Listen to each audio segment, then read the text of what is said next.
All right, welcome back, dear listeners. We are delighted to have you joining us once again on another thrilling episode of Shadows of Prophecy.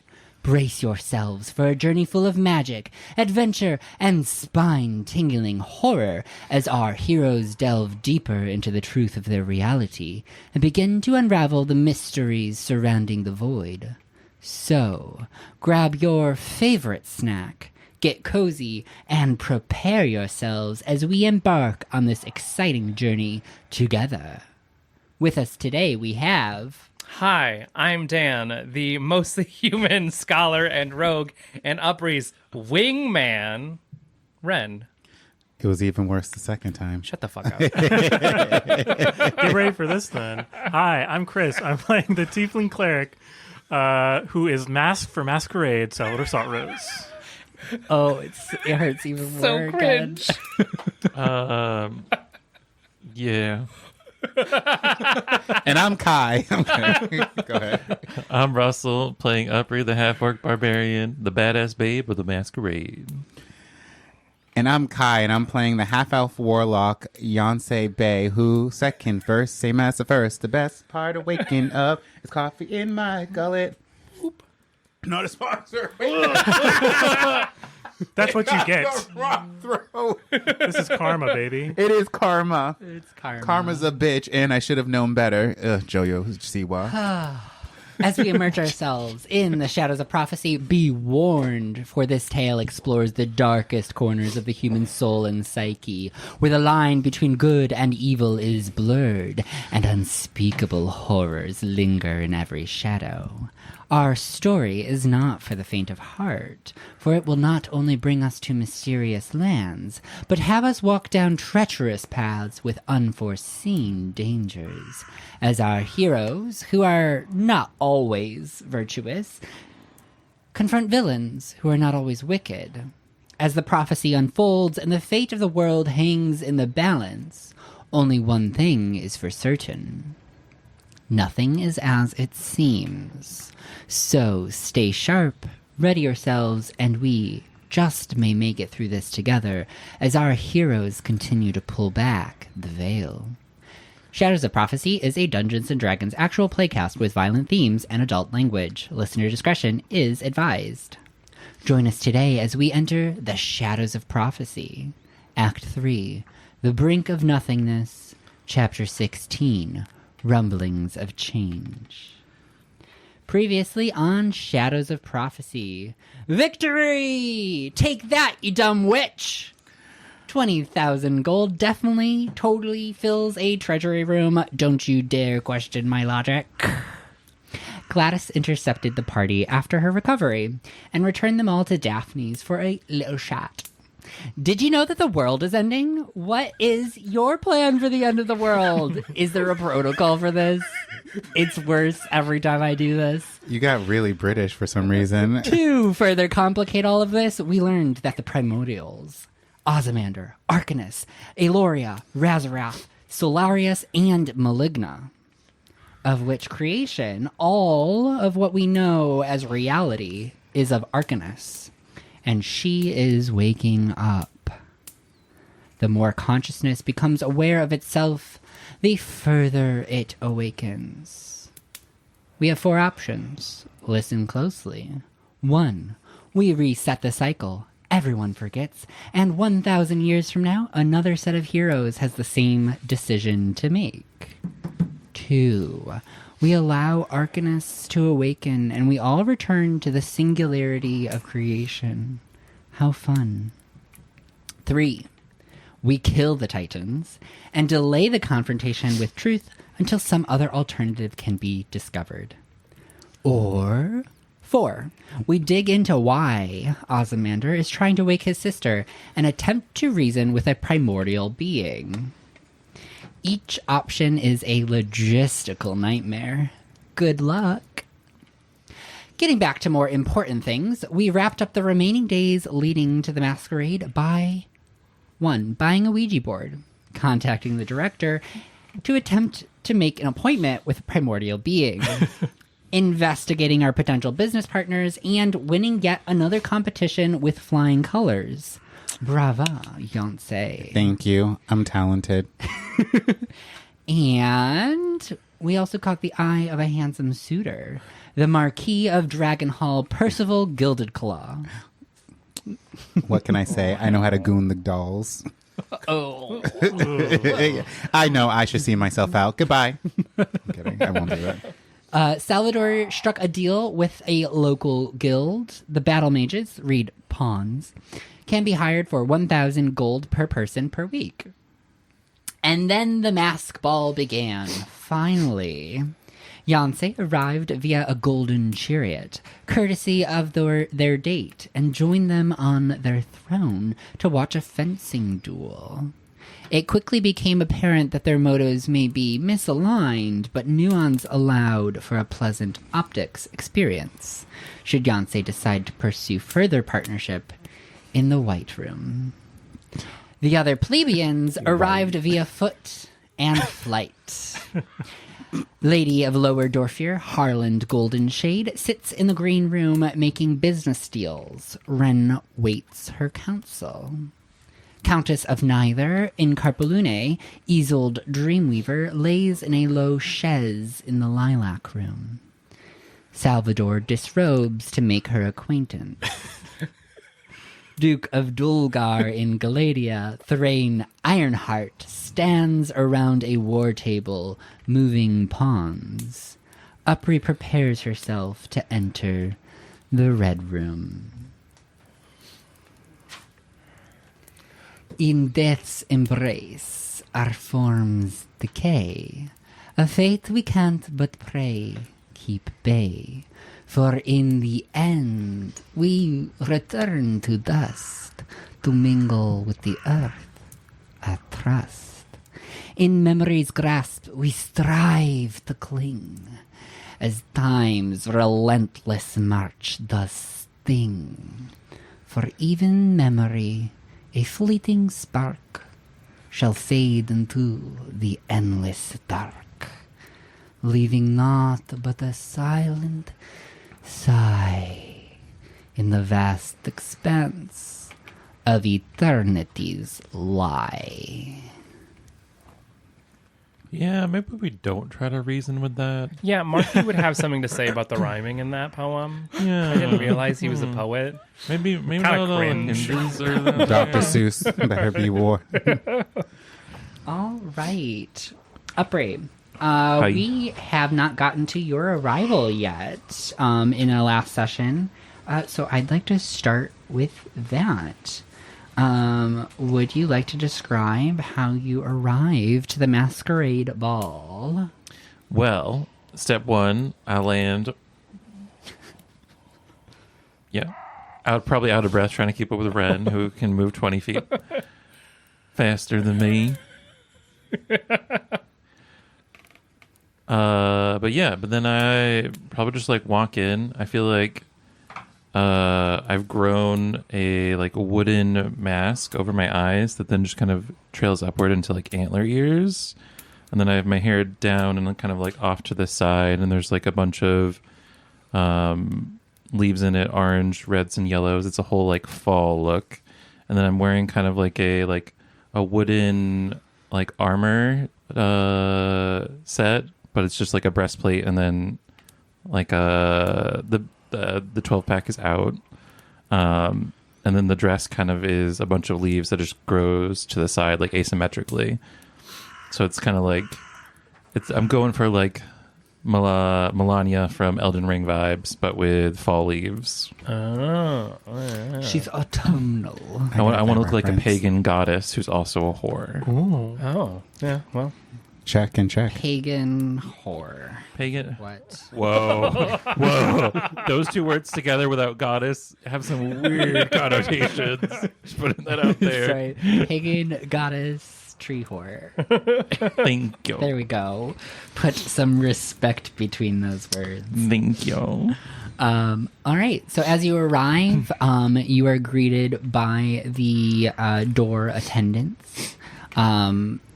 You are able to show them your invitation as they look at you slightly confused until they recognize you behind the transformation. Also, I'm wearing heels, so I'm 9 feet, but it's like a giraffe that's just been They born. look up at you and you're like, who the fuck is this? And then they see your eyes behind the mask and they recognize you from the Oh yeah, I forgot eye slits. yeah, you forgot.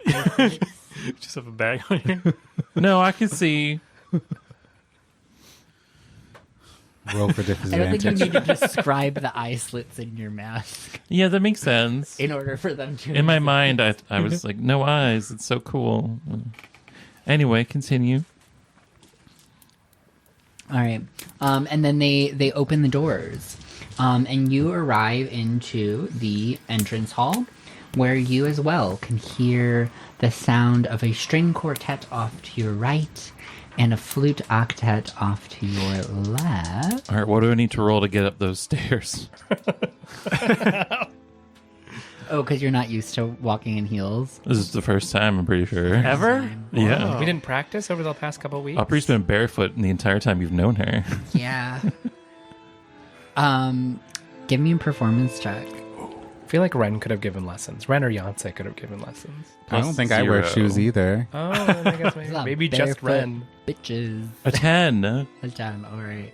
Yeah, you're I've like, never worn. gosh, you're a tall bitch, and you're doing that like hunched over.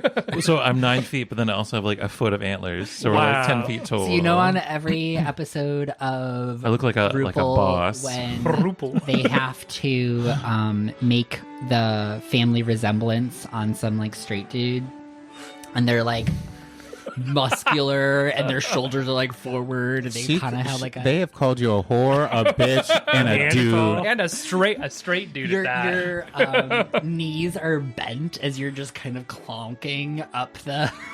Oh, they're just like my feet are out to the side. I'm not doing that. I'm just like, do. Do y'all have issues that we need to talk about? Because this seems like fighting words.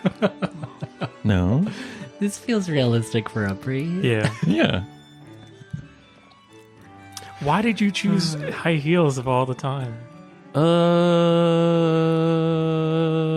It seemed like a good idea at the time. Mine depends I don't know on there'd be wearing. stairs. I mean, you're growing them out of yourself, right? Yeah. Just lower them a little bit. Oh. Also, one foot in front of the other. This is all What does hive that mind. mean? Like a crab walk. Ren will model a walk. Yeah, that's what I'm doing. You're in the Yeah. entrance hall right now, just like demonstrating how to walk. Yeah. All the other guests are like tiptoeing around you. Is this a Be like, performance "What?" art? I'm gonna hive mind. Why didn't you grow shoes that were comfortable like I did? I didn't grow them. I bought them, but I mean, they're comfy. They just are hard to walk in. So you make it up the stairs. They're bespoke. They fit to your form. Can I use Perfectly. sage advice to... Oh, Is this the first time yeah. you're using this ability? This is an ability you have. No, I've done it a couple times before for Yeah, like yeah. investigation and whatnot, but can I use it to help Sage advice. to like Yeah. give Aubrey Remind pointers me- on how to walk remind in me what heels? the sage advice does. It technically wouldn't work unless I have a skill that I am proficient in. You own a Deception. you own an establishment in which you've probably had to train other people how to walk in heels. That's fair. Yeah. Which would give Upri advantage. Or no, you could add your proficiency bonus to whatever you'd rolled. Oh, so 14. Are we up to 5? I think it's still I think we're 4. still 4. Yeah, so 14. So like All a right. little less wobbly. a little less wobbly. Okay, so you find your footing after getting up the stairs. You can clamber up the stairs. Ren is like, no, do this. Like, straighten your back, push back your shoulders, straighten your legs, And I do keep all your that. feet. And then I get to the top of the together. stairs and go, I forgot to breathe. All right, I got this. All right. And as you are entering the entrance hall, and you hear the violins, you hear the flutes, you see the chandeliers and the carpets rolling out in each direction, and you see the red light from beneath the door of the room in front of you. And you know this is where I go through the door. How tall is Fine. it? Do I have to crouch? Thrain I Ironheart. squat through this door. You squat through this door because, yes, you are You 9 duck walk foot. through the door. Oh, yeah. Can I try duck walking? Was that in the lessons? Do I get my Please don't. proficiency bonus? No, no. And the whole time, like, you're standing out like a sore thumb. Everybody's giving you a look. Because I'm a beautiful gazelle. Beautiful gazelle. so fucking tall. Such a large person. And everybody else is like... And I'm going to walks go by. flirt with a dwarf Yeah. who's eye level with my shins. All right. If you just So- splay out on the ground, he'll be eye level. Yeah.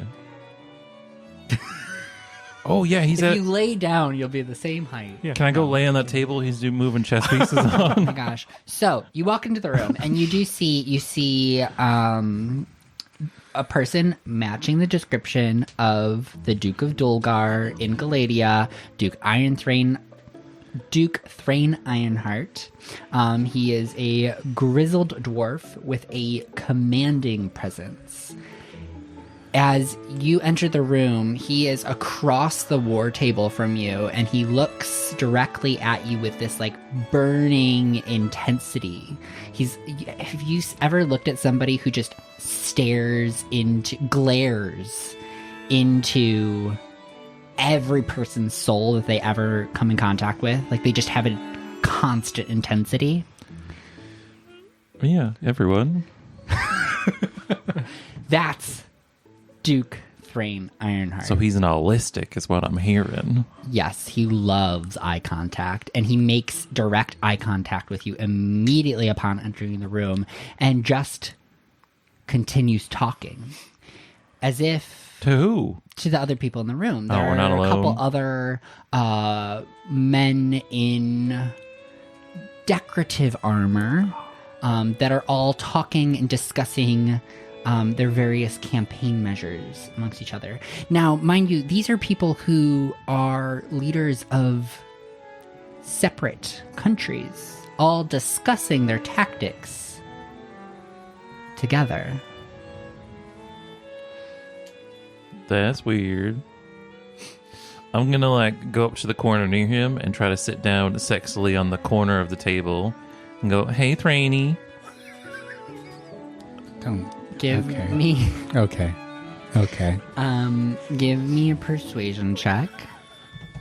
Did I get sage advice for that too? You did not. Okay. Shit. Red or gold? No, that's not red. That's blue. 9. He pays you no attention at first and continues to talk to the two men to his right and left. You see that he starts to move. He has one of those sticks that moves the like army. Oh, like a figurines. shuffleboard stick? Yeah, you know. So he's moving the things around. There's like little flag banners that are being like moved around, and you can tell that there's a negotiation happening. That they are planning out the battles that are to take place. And there's a negotiation of who will have the upper hand in each one. Kind of to demonstrate their prowess and almost outmaneuver each other's ability to portray their strengths. Wait, do they practice chivalry here in this universe in war? Like there's code and etiquette? It's more like they're playing a game of chess and Oh, so trying it's all to, fictitious. Yes. Okay, It's they're like not they're playing a game of negotiating chess, but they future battles. are talking about their actual armies Okay. and negotiating and defending the strengths and weaknesses of their own. It's like a game of chicken almost. I'm gonna go. Where does a general keep his armies? Do they look at me? They don't look at you, but as they continue to move the pawns around. There's one that's like right up against your left thigh. And he reaches over, picks it up over your lap, and slams it back down on the table. Do you mind? Nah, continue. Who are you? Well, I am Upri.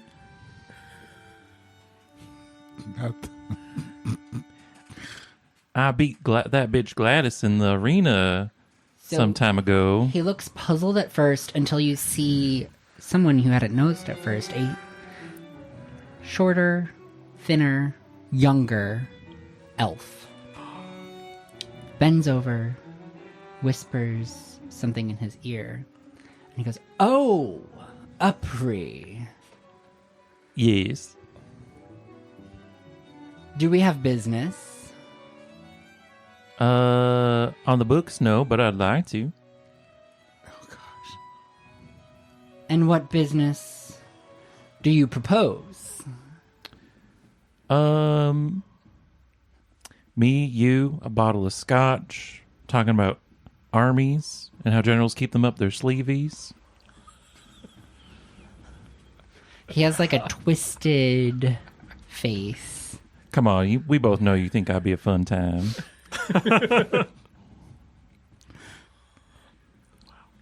Is there a quiet living room we can go talk strategy somewhere?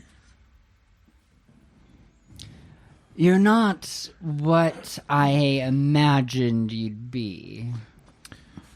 Yeah, I get that a lot. I'm pretty unimaginable. You hear in the I hive mind. decline your proposals. Oh. Do you have any proposals? However, Oh. I have heard word of your capabilities. Would you like a demonstration? Pick one of these bitches. I'll fuck them up.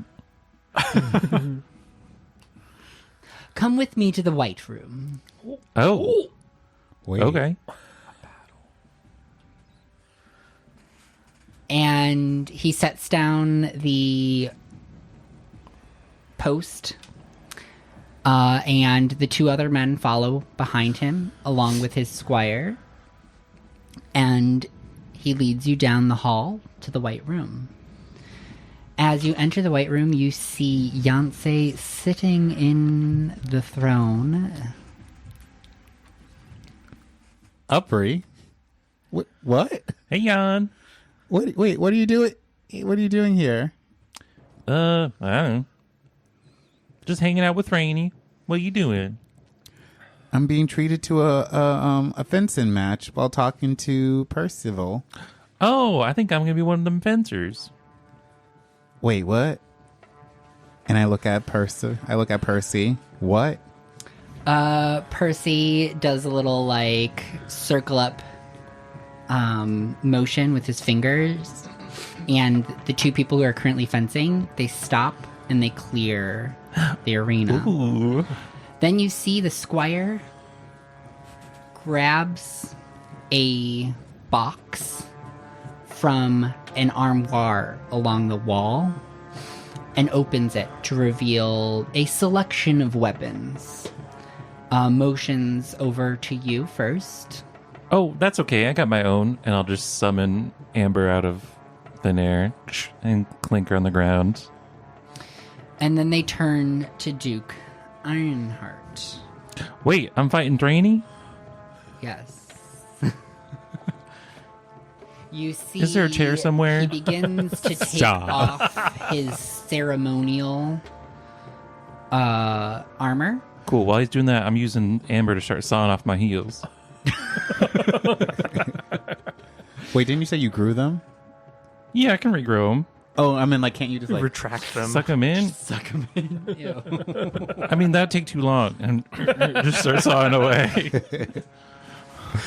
So you hack off your heels as Duke Ironheart begins to prepare himself. So he takes off his ceremonial armor, the decorative pieces, the mask, and he begins to get outfitted in a pretty standard set of armor. I'm gonna look at Percy, being like, "What's happening right now?" Oh, it appears that we're getting a special showing tonight. Oh gosh! Oh no! I do love when he gets all hot and bothered. Oh, I hope this is like the Matrix, the Animatrix, where they cut each other's clothes off in the dojo and then they fuck. That was so hot. Oh wait, but there's a lot of people. Never mind. I'm so sorry.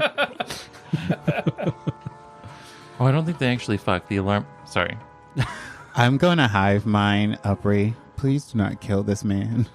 Kill who? I won't. I'm just gonna cut his clothes off. Just gonna Ren's sitting in line being like, kill who? clothes off. Who are we killing? I explain everything that's happening. Oh, okay. And that kind of tracks to what I thought was going to happen. All right. Yeah, I have to show my dominance. It's okay. He seems thick. Sword won't probably cut all the way through. Oh Lord, I'm going to watch a murder on the dance floor. All right. Roll initiative, Upri. What weapon does he have? So he pulls out a glaive. A glaive? Ooh. Oh my goodness. Yeah. Got Reach. money. She's got reach on you. You got in 11? close. He's a collapsible glaive. Yeah, so he has a long, decorative glaive. You can tell that this was made specially for this event. Okay. This particular glaive has not seen combat yet.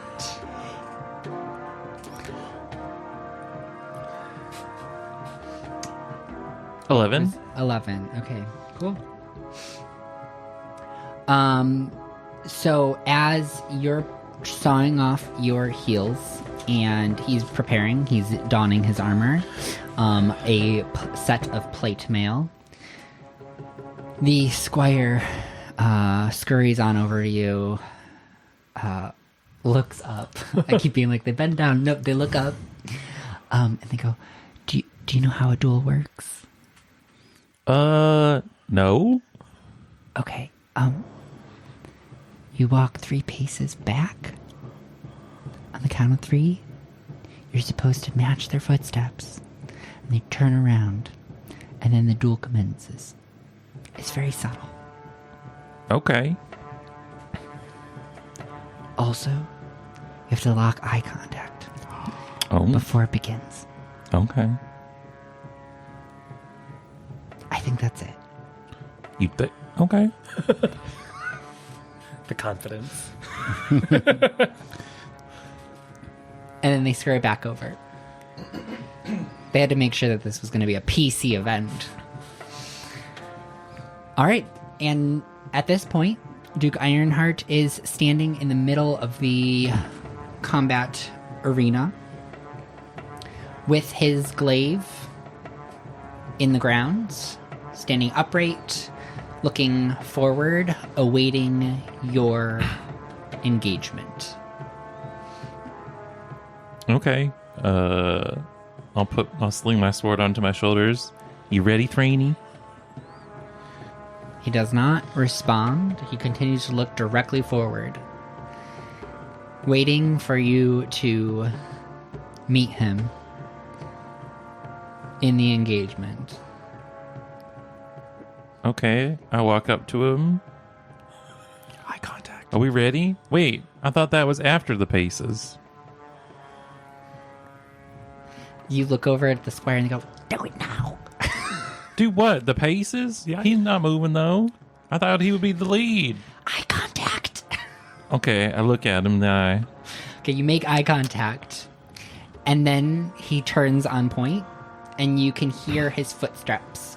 1, 2, Okay, I'm doing the. 3. I'm barefoot, by the way. Yep. And it's each time he hits the ground, you hear the clunk, clunk, clunk. There's like a very strict cadence to the duel. Before you hear him turning on point behind you and you are now standing 30 feet apart. He rolled a 20 on his initiative, so he will go first. So the first thing he does is charge at you. He pulls the glaive up in the air, and he begins to swing it across the room at you. Beyonce gasps, but then composes themselves. I'm going to use my reaction to make him re-roll Okay. with the threads. So he has 3 melee attacks. So I re-roll the first one will be a miss. Second will be a 20 to hit. Yeah. And the third will also be a 20 to hit. Okay. So he swings a flurry of glaive slashes across your body, and it just continues to go around and around and around. The first one misses. Whoosh. The second slashes across your armored chest, and the third one across your shoulder. You're going to take... Oh, so he's cutting into me. Yes, he's cutting into you. You are going to take...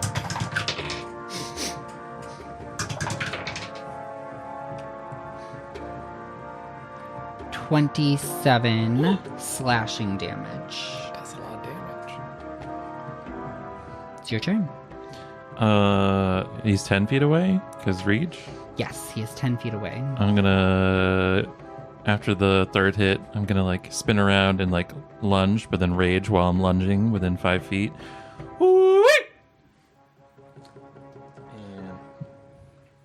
And you're welcome, Jan. That one was especially pitchy today. Was It wasn't a bit. Say that there are again. no pitches for it to be pitchy, but it was intense. As this is happening, though, I do reach my hand out to hold Percy's hand. Does he accept? Yes, he accepts Great. your hand. You're just this dainty, worried thing for your sister. I know. Oh no! And you see he glances over at you and gives a little smirk. And I look very ingenue as I look like this. Oh, gosh, scary. That's my sister, so I care. You care. It's all for show. Don't worry, my dear. You don't know Upri like I know Upri. Yeah, I'm not worried for her. A little sprite comes out of my dress and starts circling his head, like screaming, like ah! The gooning continues. Okay, so I'm raging. That was my bonus action. I'm going to reckless attack. Those are both 9s. That's kind of lame. 19 plus 3, 22 to hit. A 22 will hit. Except he casts shield. What? He casts shield? He's All an right. Eldritch Knight. God damn it! So then it goes up to 27. 25 becomes his AC for the round. All right, so I guess that doesn't hit. No, so he pushes away your attack, and then he goes to swing at you again. Okay. Right? Do you have any more action economy? No, the second attack was only a 23. Yeah. Oh, wait, no, he needs to make a dex save because the pixie explodes. Oh, okay. His dex save is a 16. He fails. He needs to beat a 17. All right. He takes 6 force damage as the pixie explodes next to his head. 6 force damage. Yeah. Gorgeous. He's just one ear. All right. So now he's going to make his 3 attacks. And One, now, does he swing, move swing, swing. away? Because isn't the way reach works, you're at disadvantage if you're adjacent to somebody? Interesting. Isn't that how glaives work? I can look it up. Or is that just war picks? don't know. Because you almost did one for Paul, but then you decided against it, I I think. thought so. Paul is a character that I play by the way. Gotcha. Hi, I'm Paul. She ain't country. I mean, she's kind of country, but she don't talk country. Oh, He will, regardless, step away from you. Okay. So I he will- keeps his distance. I will opportunity attack then. All right.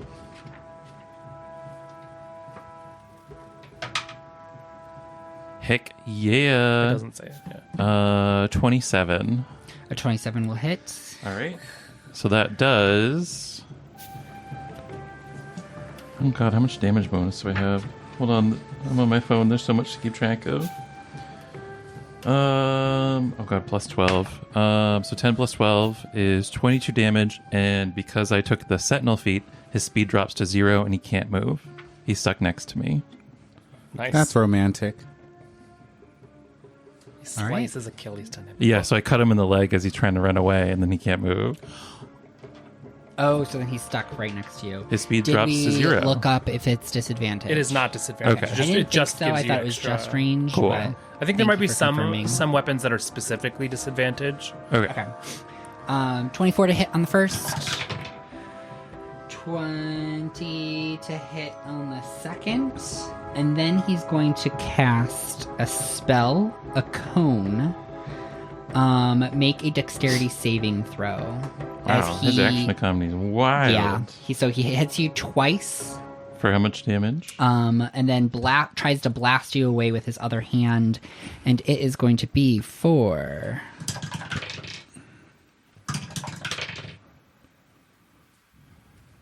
A cone of what? Silence. 12 slashing damage only that time. All right, let's have to 6. All right, and then your dex save. It's an effect I can see. Yes. All right, so it's with advantage. Sorry, wait, 1 sec. You said cone, and Dan was like cone of one. I was like cone of silence. It was- That's Y'all. it's just. Or is it a cone of shame? Just a poop. Oh, you saw me last night. Then continue. 16. A 16 I'm sorry. will oh gosh, not save. All right. So then you're gonna get hit with a psionic blast. Oh, Damn. And you're gonna take 5d8 force damage. good lord. I really need to start getting more dice for this level of play.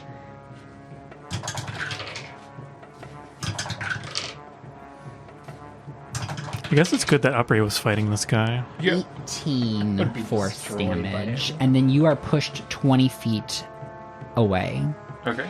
and knocked prone. All right. So he blasts you away, knocking you over, throwing you across the white tile of the room. Can I quickly say, I'm going to look at, since this is for our entertainment, I'm going to look at Percy. Since you're a betting man, betting dragon, who do you think will win?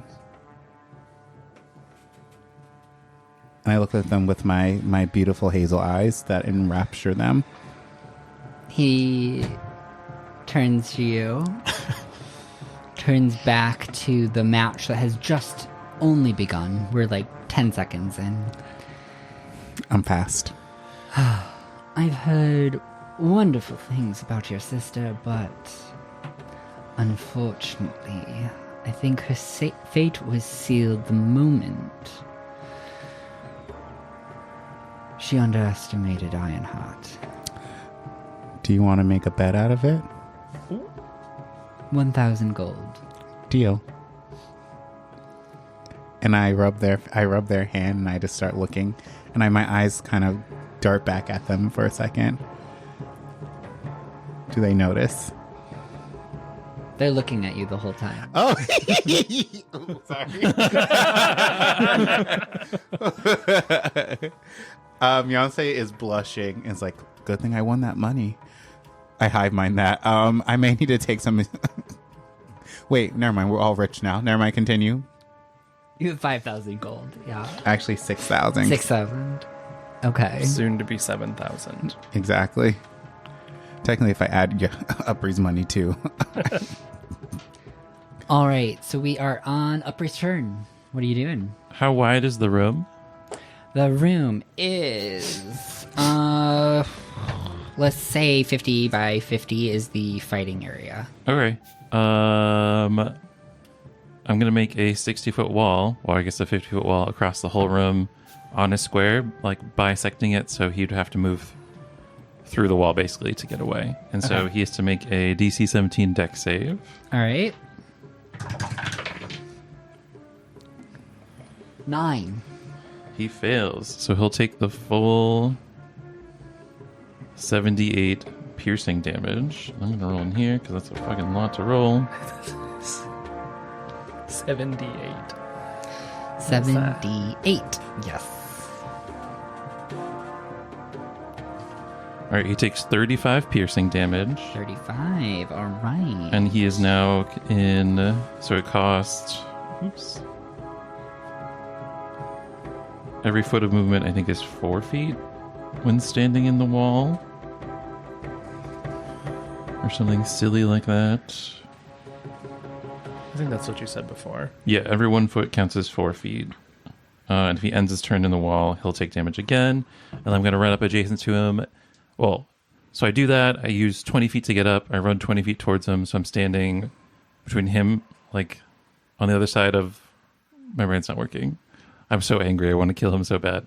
So he's in the wall. I'm standing just outside of it, sword ready. And then I'm going to bonus action summon another pixie from my hair this time.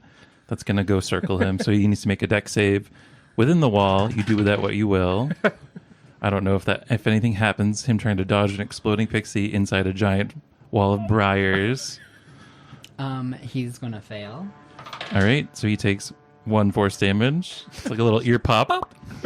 Actually clears that and ear. then, what are the mechanics for him moving out of said wall? Just the movement penalty. So Oh, 1 foot costs 4. He can do it pretty easily. okay. Does he take damage while doing so? No, only if No. he ends his turn. Okay. Cool. And you just stood up. You didn't move anywhere, so you're still. I'm right next to him. I moved Oh, 20 you did feet. run towards him. Okay. Yeah. Cool.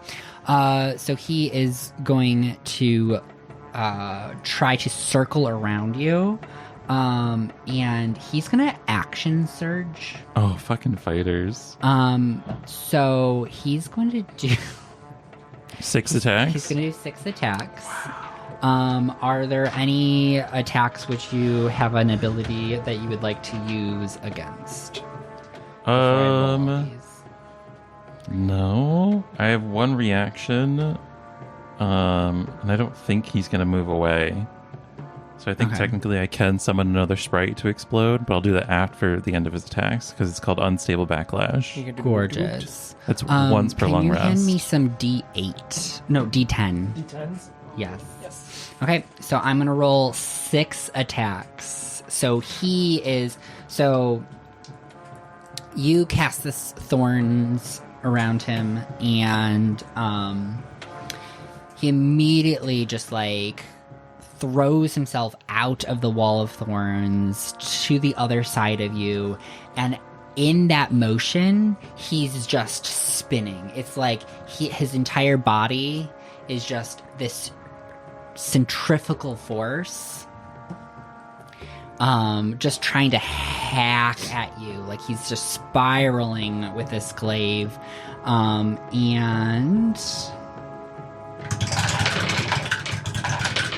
oh my god, that was awful. Yay! I messed up his inner ear with my pixie that screamed. So a 28 hits. 28 hits, right? Yeah, 17 is the DC. The next Or the AC. highest is an 18. That hits. Okay, so that hits. And then a 16 Does not hit. So the rest of them do not hit. So 2 of the 6 hit. 2 of the 6 hit you. Wow. What He's a a douche. +9. Yeah. So we are going to just roll a 2 damage. I think thematically, as he's spinning overhead, I'm going to summon my leaf wings to try to shield. And the first 4 attacks cut through the wings. And then the last 2 hit me. Okay. 11 slashing damage. Have to 5. Oh. And that's his turn. What are you asking? Oh, I gave you 4 dice. You gave me 4 dice. You gave me 2 back. All right. I'm going to reckless attack him with Amber. All right. That's a nat 20.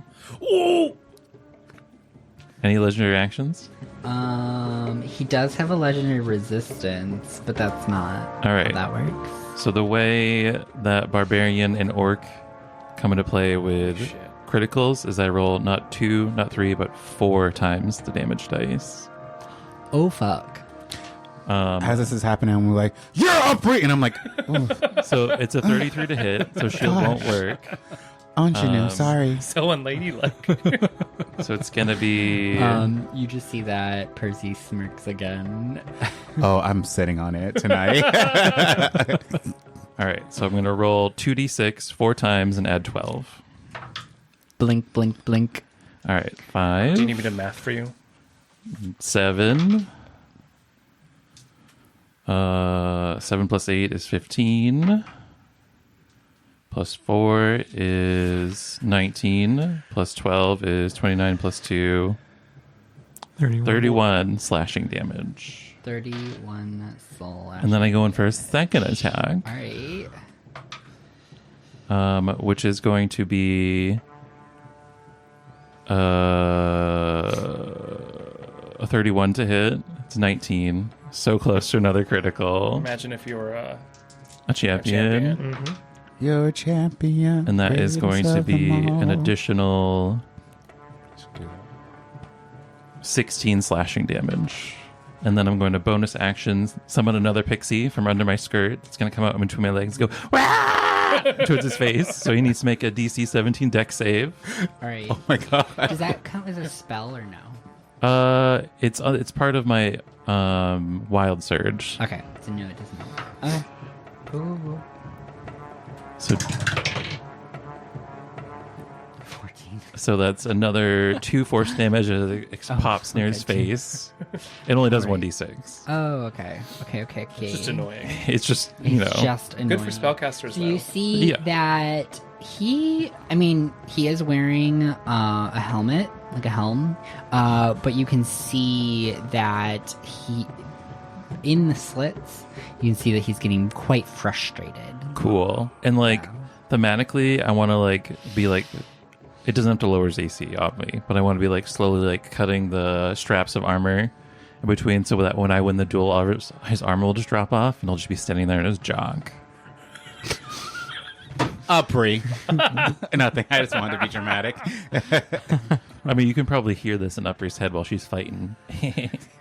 Inadvertently just telegraphing the whole group. I wonder what Sal's doing in their little sex room. While this is happening. At this point, it sounds like mid pants down, being like, "What the fuck is happening?" I was like, I hope this rope fits. I mean, you probably heard the explosion of brambles being summoned. I heard the hooey, so I'm like, oh, he's probably right. fighting somebody. The sound of rain getting like, oh damn, was that thunder? Okay, so he's gonna make some more attacks on you because that's what he does. Fine, right? I'm at 93. I'm so scared. You little bitch. More than I have. All right. My heart So- is racing. I had too much coffee.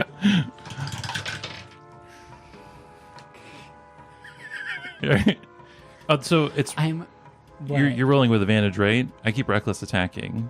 Oh, I have not been rolling with advantage. Oh, girl. Okay. Reroll that at 6 attack. Yeah, you can reroll the 4 if you want for that miss. Thank you, because he's about to crit on your ass. Oh, This is why you shouldn't have said nothing. I'm about to lose 1,000 so gold. 2 attacks on you. The first one I rolled a 1 and a 3, so. But the second one I did roll a nat 20. So he's gonna crit on you with a second glaive attack, and that is gonna be for 11 slashing damage. Oh, but it's a crit, so add another 10, 21 slashing damage. all right, half to 10. And all your magic-like abilities stop. Like the wild magic is gone. Wild magic stops. Am I still raging? Your raging is fine. Okay. That's not magic-like. I don't No know more if it's annoying step on this, fairies. But no more your- fairies, and your wall drops. Okay. Do your clothes drop off? Are my tits out, Tim? I don't, No. because Fern is magic, but I'm infused with Fern. Fern is a magical being. Okay. So that's doesn't Fern just dispel an dies. entire entity. Yeah. He just stabs you and all of your plant just But falls like out. you feel like as the glaive cuts across you, you just feel your concentration break, and that like wild bubbly feeling that you get from your magic just kind of like spills out Ooh. with your blood. Okay.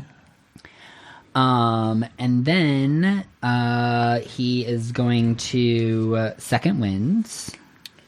Bonus action second wind, and then he still has one more fun thing, which is to cast Scorching Ray. Wait, since you're a part plant, does that mean it doubles the damage? We We didn't discussed really about making me establish that, a subtype plant, but I don't think we agreed on it. And he's gonna cast that at the 4th level. Oh my god. So yeah, he's out for blood now. So I'm just trying to pants him in front of all of his peers. Yeah, that nothing can go wrong with that. Three rays, which are each at advantage, right? Yeah. Does he move away? Yes, he moves away. I'm gonna reaction sentinel opportunity attack. Okay. I don't think an 18 hits. No, it does not. So he steps away enough Yeah. to blast you with 3 rays of scorching hot fire. First one is going to be a 26. That'll hit. Mm-hmm. Then we've got a Wait. 23. Can I use my inspiration to reroll the opportunity attack? You can. Nom nom nom nom. Okay, the opportunity attack is now a 27. 27. I already used my bonus action. So he will. That deals 18 slashing damage. Okay, is that the one that also prevents him from moving? Yeah. Okay. So then those would technically be normal. Regulars. All right. So we'll say the first one's still whatever. So instead of doing that, he will psionic blast Oh shit. instead, as opposed to doing that. So make a dexterity saving throw, and it'll be 68 at the 4th level. That's a natural 20 for a 21. A nat 20 for a 21. The save is a 17, so you will take half as much. But don't get pushed or knocked prone. So I'm going to roll 6d8. And we'll get going with that. Oh my gosh, there you go.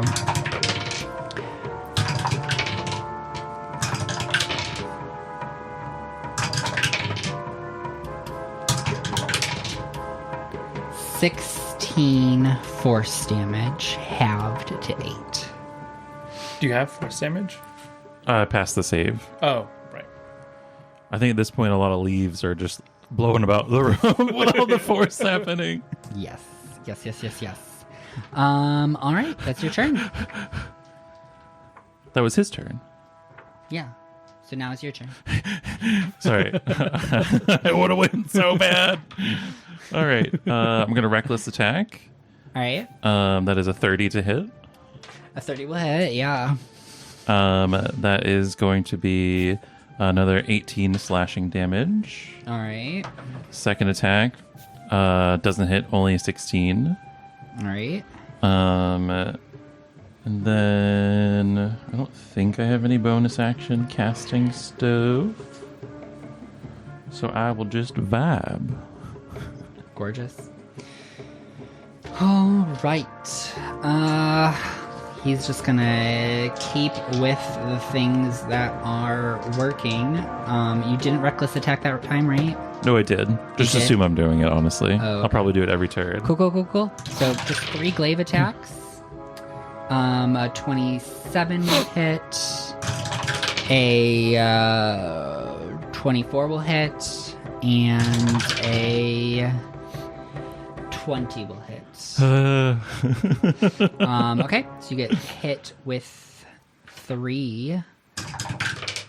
So that's 6 plus 14. It's 22 plus 8 is 30 slashing damage. All right, half to 15. All right, your turn. This is really just going to be like... Hitting each other? Okay. It's just a flurry of blows and cutting. Yeah. Reckless I'm so attack. glad we switched. Yeah. Yeah. I would be down by now. You might have had a very different conversation. 28 to hit. 28 will hit. That's 15 slashing damage. 15, gorgeous. And then a 20 to hit. 20 is his AC. Heck yeah. And that is 22 slashing damage. All right. Cutting the straps. Cutting the straps. Seriously. So he's looking pretty burnt down, but he's going to go again. We're going to go. Did you reckless? Yeah. Okay. Yeah. I'm reckless. 23. That's going to miss. Ooh. And a 27 that'll hit. So 2 more. And I'm just going to keep going real fast. 14 plus 6 is 20 slashing damage. You're Half up. to 10. Reckless attack. All right. Ooh, thank God. That's a 30 to hit. That'll do it. And that is 22 slashing damage. All right. And then a 27 to hit. That'll do it. And that is 24 slashing damage. All right. Come on. Let's go. You're getting real close. Come on, so here we Teletubby go. teleports them all. Head button in the end. Oh, my Paul. 21 to hit. Oh. 19 Yep. to hit. All right. And 22 to hit. Yep. So 6 plus 10, 16 plus 12 is 28 slashing damage. 14. Thank you. You're welcome. And you're up. I'm not looking good. I'm not looking good. I'm not Neither of looking you good. are. Reckless attack. Reckless Right. attack. It's real close, it seems like. Oh we're my getting- God. That's like a 30 something. You're both like heavy breathing at this point. You're just bashing each other. This is like the most aggressive, like alpha exhibit that could possibly be going on right now. And Percy is just like, oh my God, this is good. He's like on the edge. You see that he's like slowly been like scooting up to the edge of his seat. He's like loving this excitement. He keeps glancing over you, Yancey, and being like, oh, I wonder who's going to win. Oh my God, not this kink. Oh my goodness. I'm going to rub his hand and just like maybe go to his thigh. Well, it's 2 thrones, so that'd be awkward. Never mind. You scoot your throne over right next to it so you can reach over. I just snap my fingers. Hi, can you just... We just hear it scrape against the floor. I do put my... what I will do is I'll pretend that I'm a little scared and then put my head on their shoulder. Aww. As I hit him with a 30 and a 27 for a total of 34 slashing damage. 34. Yeah. Yay. As you are about to swing down that final blow, he throws up his glaive. Not glaive. Yeah, Yeah, it's glaive. glaive. He throws up his glaive and he goes, I yield! I yield! Cling. And that's where we're going to go on a little bit of a break, everybody. Hooray. $1,000 richer. I mean, yay, up everyone. You got me down to we will be back 36. in Wow. 10 minutes. So keep your ears peeled for our return. Bye. All right. So Ironheart has just yielded. And you see that his squire immediately runs on over and whispers something into his ear, and he whispers something back. And then the squire comes up to you, Upri, and just like waves you forward. And they're going to take you down the hall back to the war room. You see Duke Ironheart is just behind you. And as he enters the room, he closes the door and locks it. And that's when we're going to switch over. Wait, what? What is Beyonce's going to look like? Wait, what's happening? Wait, while he's walking behind me, I'm going to slowly start regrowing my heels. So I get slightly taller than Oh my gosh. All right, so let's pay a visit to Salvador, because we didn't get to get much into it last session with Countess Isolde Dreamweaver. So Salvador has disrobed and re-robed with his special armor Yeah, underneath the robe. I found a smoking jacket in the wardrobe that I think would conceal it nicely. Okay. All right. She's still lounging on the chaise. You hear the harp continue to pluck. Just slowly and fluidly. The notes ring throughout the room. And the smell of incense fills your lungs. The air is calm and sleepy. I think when we left off, I had sat on the other end of the chaise and I was holding out a grape saying, "Can I tempt you?" the chef. She already took the grape. Oh, she took the and grape, Then okay. she motioned you over to change your clothes. Oh, gotcha. I Yes. misunderstood the order. Yes. But yeah, I look around the room. I'm taking in the sights. How many people are in the area? 10 or so. Okay. Just kind of. Some people come in and out slowly. But yeah, a small gaggle. So Isolde, this is such a lovely ambiance, don't you say? Oh, yes. I quite do enjoy the leisurely aspects of these balls. Pretty much spend my whole time here. I can see why. I've heard a hooey in the distance, which can only mean that there's a fight somewhere about, but this is rather preferable, I'd say. Yes, there's always at least one that I hear about afterwards. Usually nobody loses their head. I'd imagine it'd be bad press if they did. Just boys being boys, I suppose. You know those boys. Oh gosh, I hate that saying. Ask for. I don't imagine, but I do imagine. Tell me about your dreams. What do you dream about?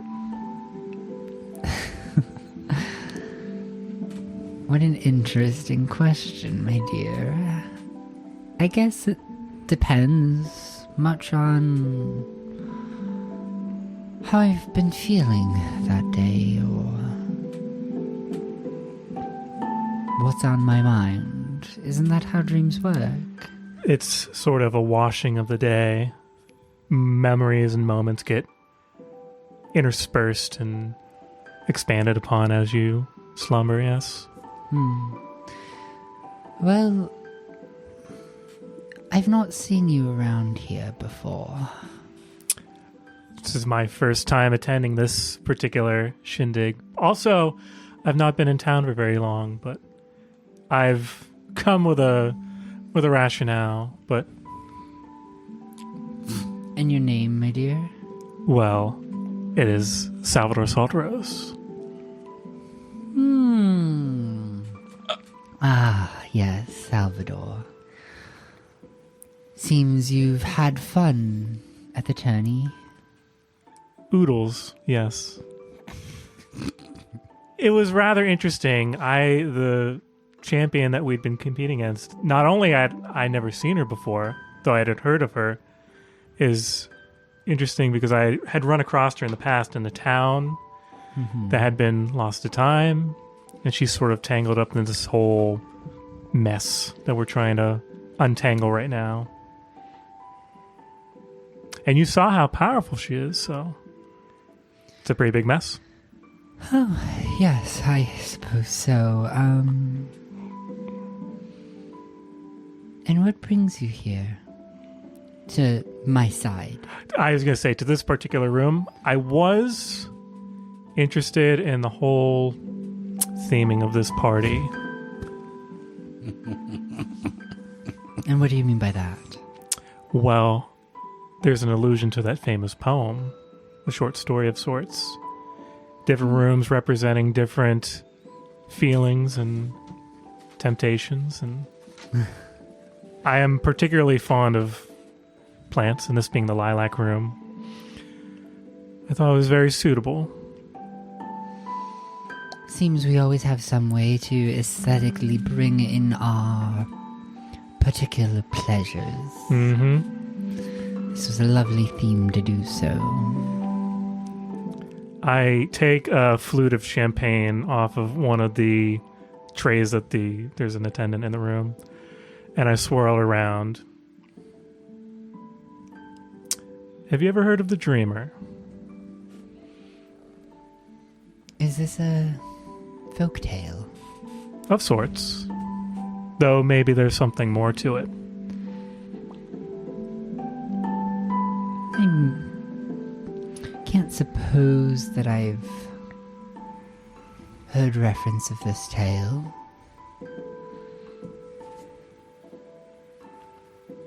Tell me about it. Salvador goes into the Mud Shaper folktale, and he sort of expands upon that based off of some of the details that came up with researching the cult in the library of Valeria, where he touches upon, well, they say that this is somehow related to a cosmic cycle of sorts, where different primordial beings are sort of taking lots and playing games with us mortals. And one of them being the Dreamer, who can manipulate dreams, conjure your dreams, but also nightmares. Fascinating. What a idyllic story. It's a far from idyllic reality. Because I've been approached by such a being in a dream. Well, in my experience, entities that step into the world of dreams often have motivations of their own. I True. do hope you're being careful. That is my guiding point. To avoid too much interaction with this sort of power. Because I've seen some of the devastation that it can wreak on others. Not necessarily this being, but other beings like them. I've seen people become paranoid, lose their motivations, be driven with other sort of alterations that have made them people that I have not. They've just changed. And I'm thankful that I have not changed too much based off of my interaction. And you're for certain that you're not mistakenly becoming acquainted with demons, right? They are pretty devilish, I would say.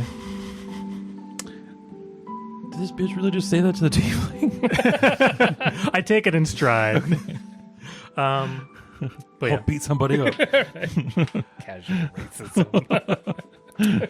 I have a feeling that things will be taking a turn for the worst. Have you been reading the news lately about some of the turmoil that's been devouring towns?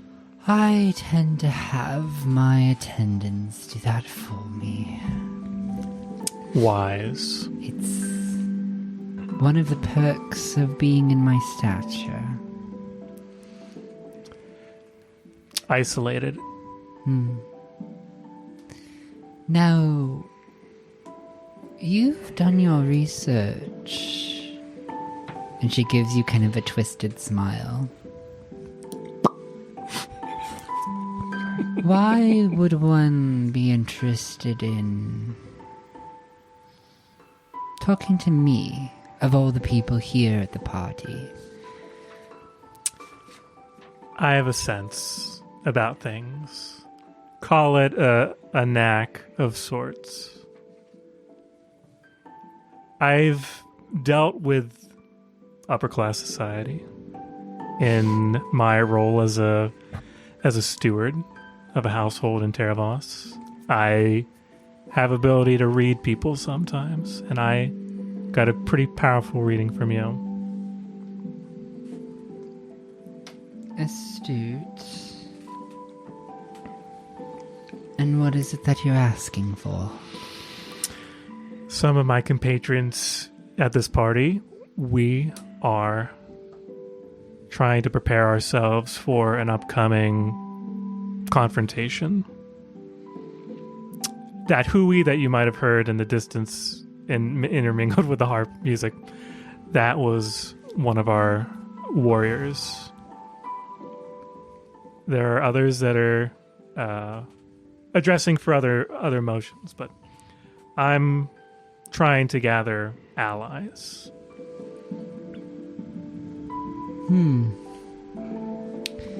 Interesting. It appears you've done your research, but not well enough, my dear. Ooh. I have a staunch inclination not to get involved in these types of things. However, if you're interested in more of my techniques, something on an interpersonal level, that is where my inclinations lie. That was more of my stance. I know you don't like to make waves. And rather than someone like a warlord or a knight, it'd be more like a friendly acquaintance to share secrets or techniques, as you'd mentioned. So then you've heard of my techniques, then? OOC. Have I heard anything in my investigation of her? Yeah. I'm gonna say yes. We established in the last session that she's known for Dream world navigation. yes, there's a rumor around her that she traverses the dream world. Yeah. That's her story that is told. I was rolling for swag damage. I got a nat 20. All right. It's a critical. But yeah, I'll ask her about the dream world. If you're intent on attending, I could guide you. Please do. There's a few walls that we'll have to take care of first. Did you say walls? Yes. Okay. Girl. we're going to need to get you much more relaxed. Yeah. Oh, we're all fucking tonight. I can see that armor beneath that jacket, dear. About that. It's very comfortable. Your je ne sais quoi. French again. The Yeah, French didn't exist in this world, but whatever. push for objectives. Take a breath.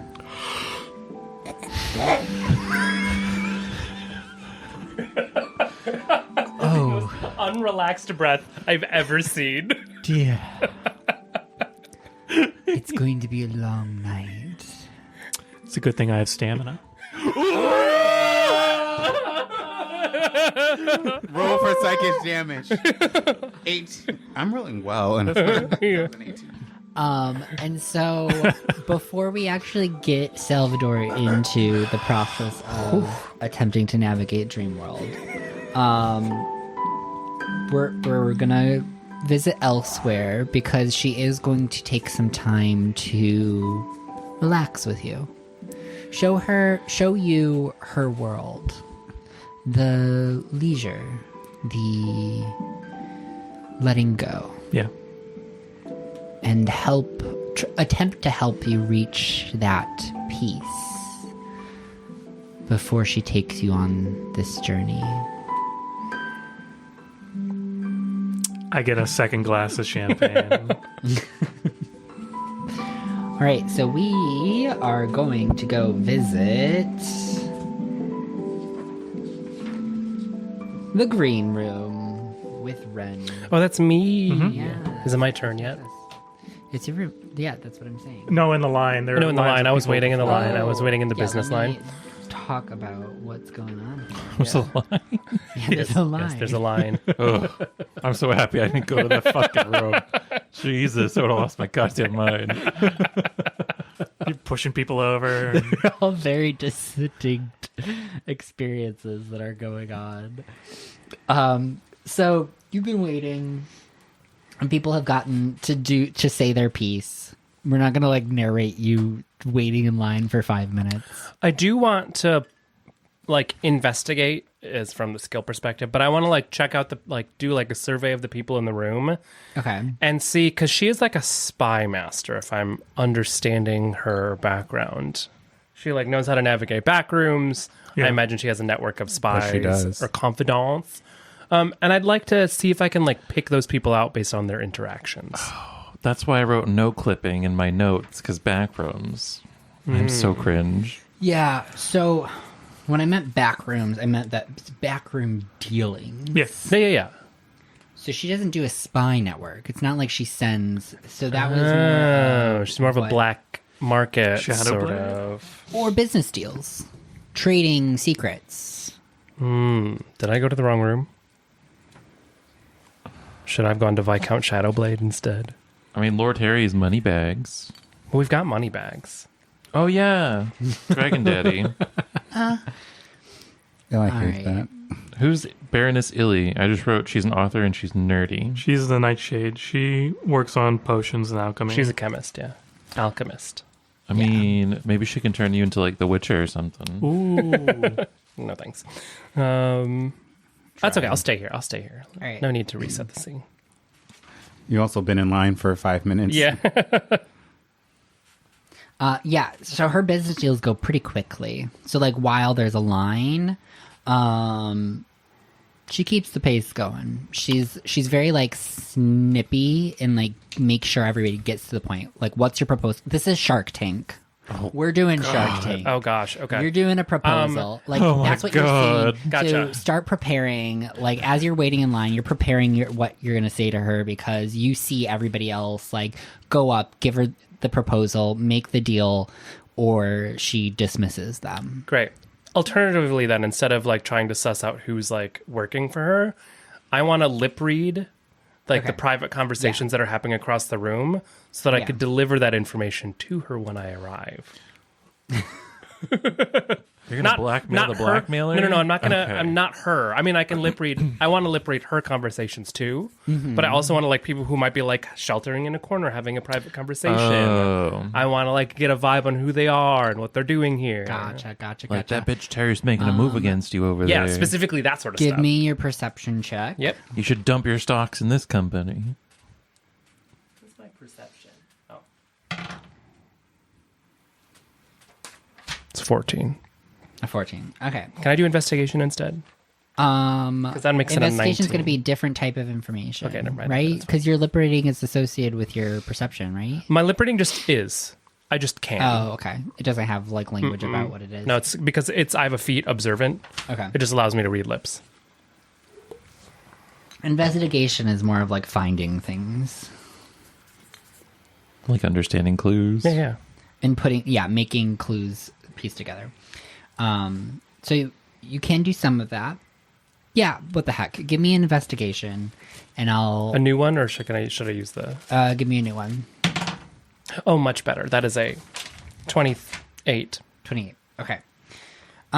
So because of those two rolls together, you do have difficulty like actually getting yourself into position and getting the full pieces of information. So you're trying to piece together snippets of what's going on. And like your attention's pulled in multiple directions because you're trying to listen to multiple people. And we'll say you do collect a couple. I'm not going to give you like actual things because these are all unnamed NPCs. But you do collect a couple things that would be in their best interest to keep away from Lady Harland Golden Shade. So you do piece together a couple secrets. You make some assumptions that they are things that they wouldn't want her to know right away. That would be like revealing their hand. So you have gotten a good amount of that. That's what I wanted. And then it's your turn. Cool. Her attendant ushers you over. I'm gonna ping. I'm gonna. Hey boys. Sorry. Excuse me? Sal started it. I'll be right back, and then I'm gonna cut off everybody. Oh. I'm gonna sit down in the chair, and then I'm going to ping her. I'm not gonna say anything. I'm just going to ping her. Beep beep beep beep. She was beep beeping her head. Incoming You call see, from. she gives you a little bit of a surprised look. And then she responds in her head. And, who might this be? I will lean in so that she knows it's coming from me. Like, give that sort of like. No, she gets that. Okay, She's cool. looking I at just you. want to make sure. Cool. Hi, my name's Ren. I don't know if you attended the Coliseum, not Coliseum days, the arena match where the reigning champion Gladys lost. I am one of those champions. It was recounted to me. Damn. Very nice. I am here to establish a connection and friendship, and also give you a warning about Duke Hasselhoff on the other side of the room. And then I'll like iterate whatever information I got. He seems to be looking to use your resources in a way that you don't intend. He and Pamela are conspiring against you. Would you like to confront him? Oh, not necessary. But that will buy you some time. Well, again, looking to make friends and relationships. I'm sure, as you already know, a war is on our doorstep.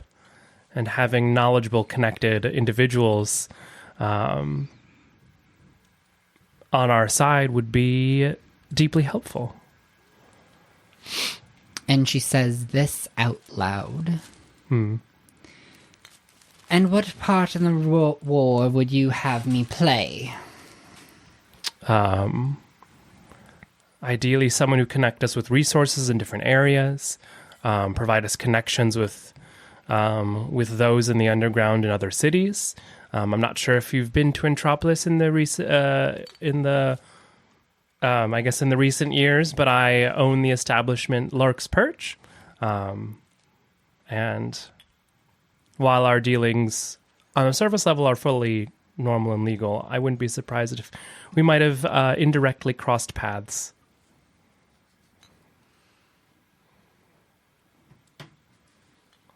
She thinks for just a moment. And for your proposal, what is it that you're providing? My knowledge and services of the area, and also my connections. And you can provide more like what you just did? Yes. I am equipped with a special set of skills that I can't imagine anyone else in this world has. Work, diva. Wonderful. You've demonstrated your aptitude. It will be quid pro quo from here on out. All right. You have yourself a partner. That's an acceptable solution. I shake her hand, assuming she wants to. Yes, she stands up and shakes your hand. And then she waves over the next person. Great. Cool. I leave. Check. Done. Bingo bango. Bingo bango. Bingo, bango, bongo. She's done. I'll re-ping our group, be like, hey, how are y'all doing? I'm done. I'm practicing my breathing. Do I go for another while I have the time? I'll think about it. I'll see how the rest of y'all's goes, and then if we have the You time. go mingle in the crowd outside of the green room in the hallway. I would like to find Viscount Shadowblade and mingle in that room. Viscount Shadowblade. Yeah. I imagine he's probably in the intimate lounge. Or maybe the art exhibit. I don't know. So I'll just describe so that you can get a lay of the land while we pivot over to Yancey. But as you reach the purple room, you notice that it is... Is it a sex dungeon? It's called the Intimate Lounge on our map, so I imagine it's a sex dungeon. There are dancers. What do you think? So you push open the doors and you hear instruments playing the sitar and some percussion, some hand percussion, hand cymbals, that's what they're called, and some dancers. Pillows are strewn across the room with silken fabrics.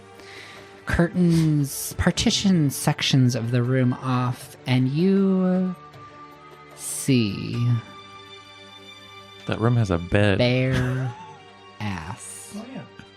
Skin. Bare ass. Bare ass. Bare ass or bare ass? Raw. Skin and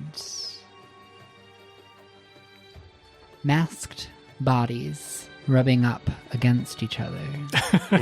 She found the orgy room. I did find the orgy room. I knew there'd be one. There is a large king bed beneath the stained glass on the other end of the room that you can see between the little slits of the partitions. It is dimly lit, and a pungent dragon's blood perfume fills the air. Damn.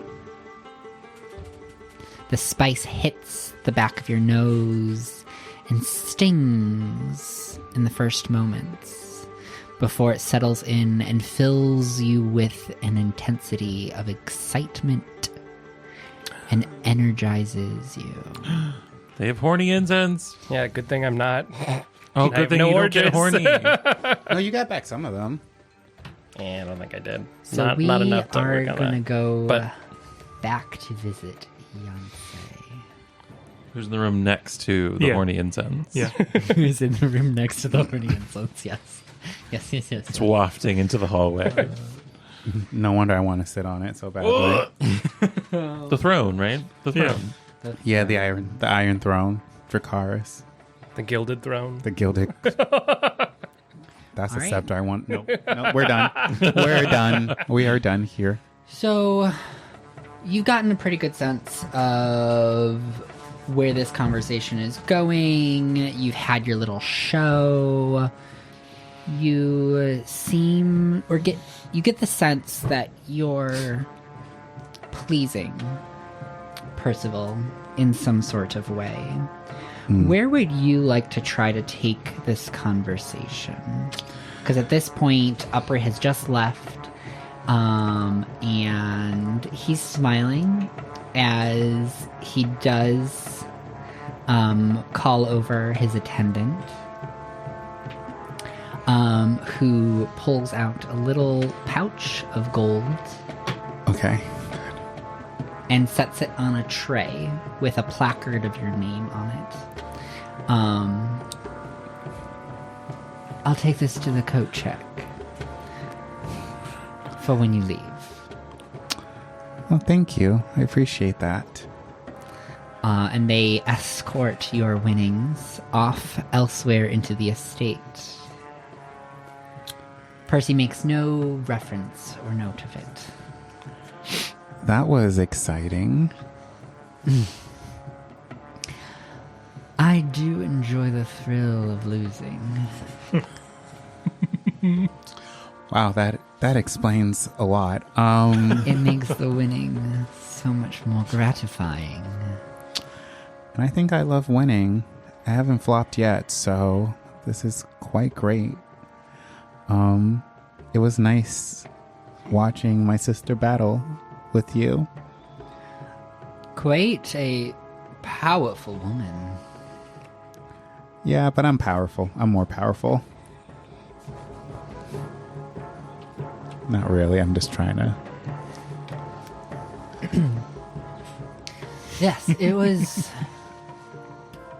a very, very good show. Where did she learn to fight like that? Jail. I mean, we The come void. from the Enchanted Forest, so we're always fighting our siblings and random British squirrels in the forest. You have to be pretty scrappy in the world that we've had to live in. Plus, the past few years we've had to learn quickly how to survive in this world. Interesting. Mm-hmm. I've just always thought that you needed to train to do this sort of thing. But I guess there are some of us who are more intuitive than others. Sometimes when you don't have the privilege to be trained, you're on the job training work. You learn indirectly. You learn with experience. Interesting. Well, I'm a bit parched. How are you feeling? I'm feeling rather warm and kind of... That battle kind of excited me. But I could use a drink as well. I'm still holding their hand, by the way. Yeah. Would you like to move elsewhere for the time being?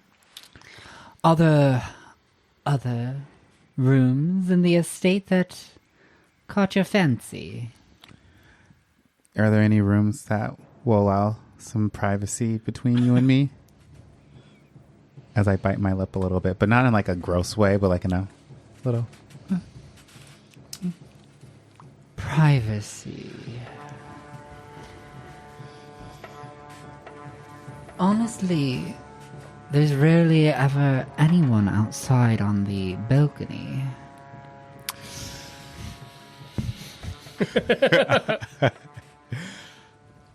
Well, lead the way.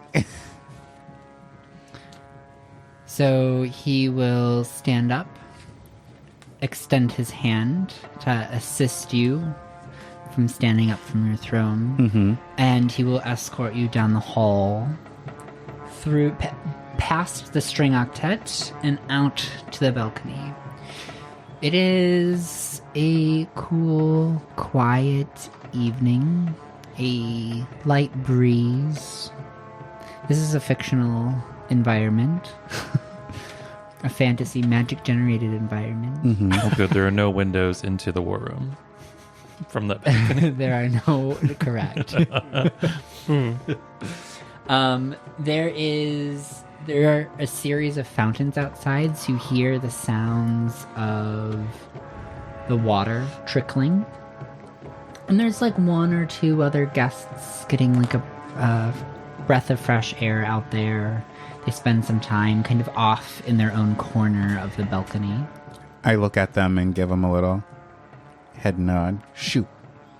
But I don't say it. I'm like, Yeah, give me a persuasion check.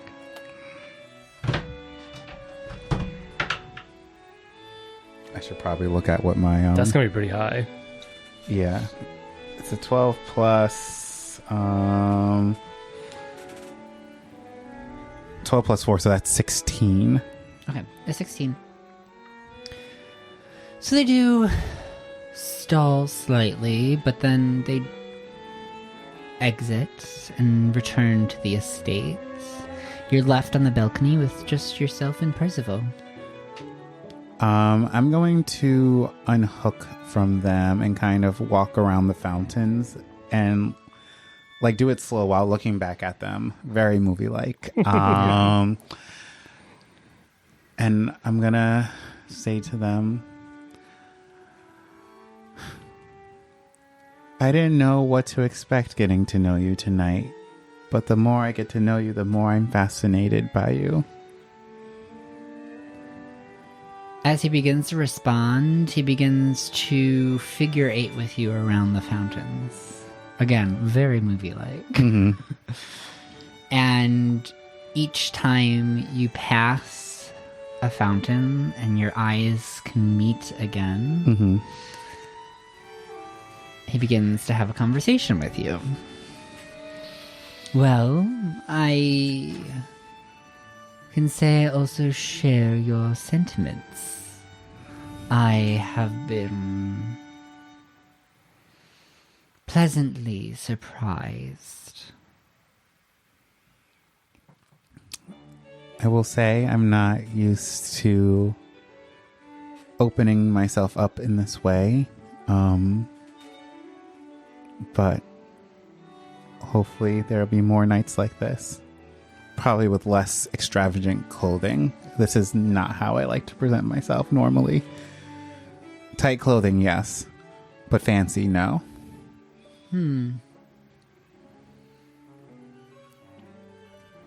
I wonder if that inclination will fade with time. What inclination? There's a power behind how one chooses to present themselves. I would know this more than any. I do feel like sometimes when people dress so extravagantly, it's just hiding something on the inside. And I'm more of an open book. What you see is what you get. Which is probably why I'm so refreshing to you. I don't think you deal with many people like me in your circles. Give me a persuasion check. It's a 13. Okay.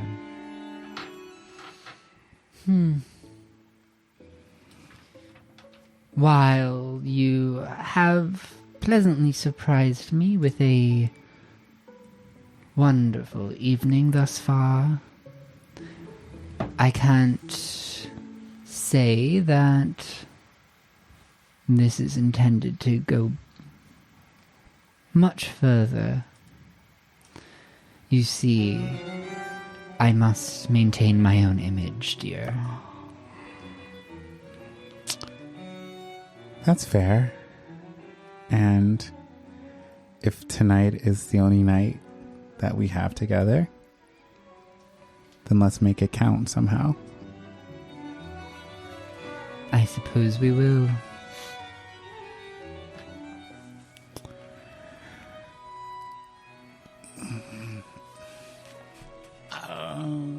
I'm gonna hive mind, everyone. Do you want me to kill that motherfucker? I'll kill that motherfucker.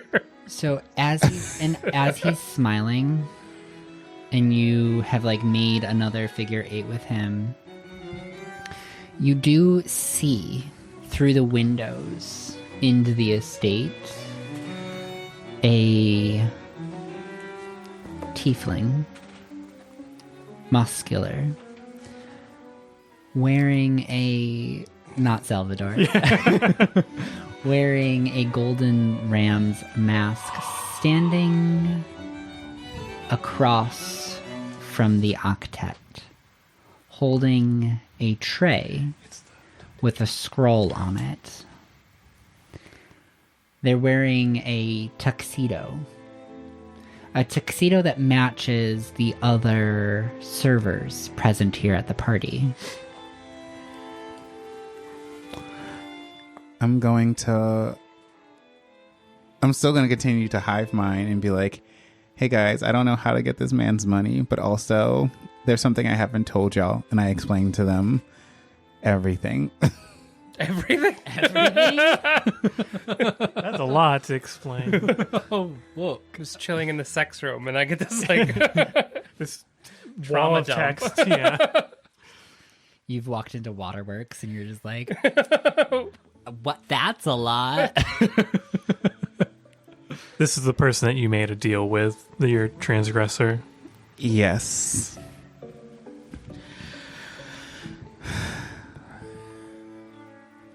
I'm conflicted.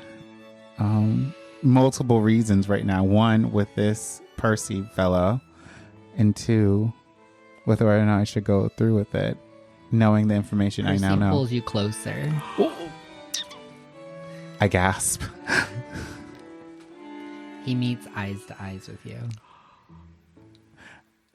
I hive mind. Hold on one second.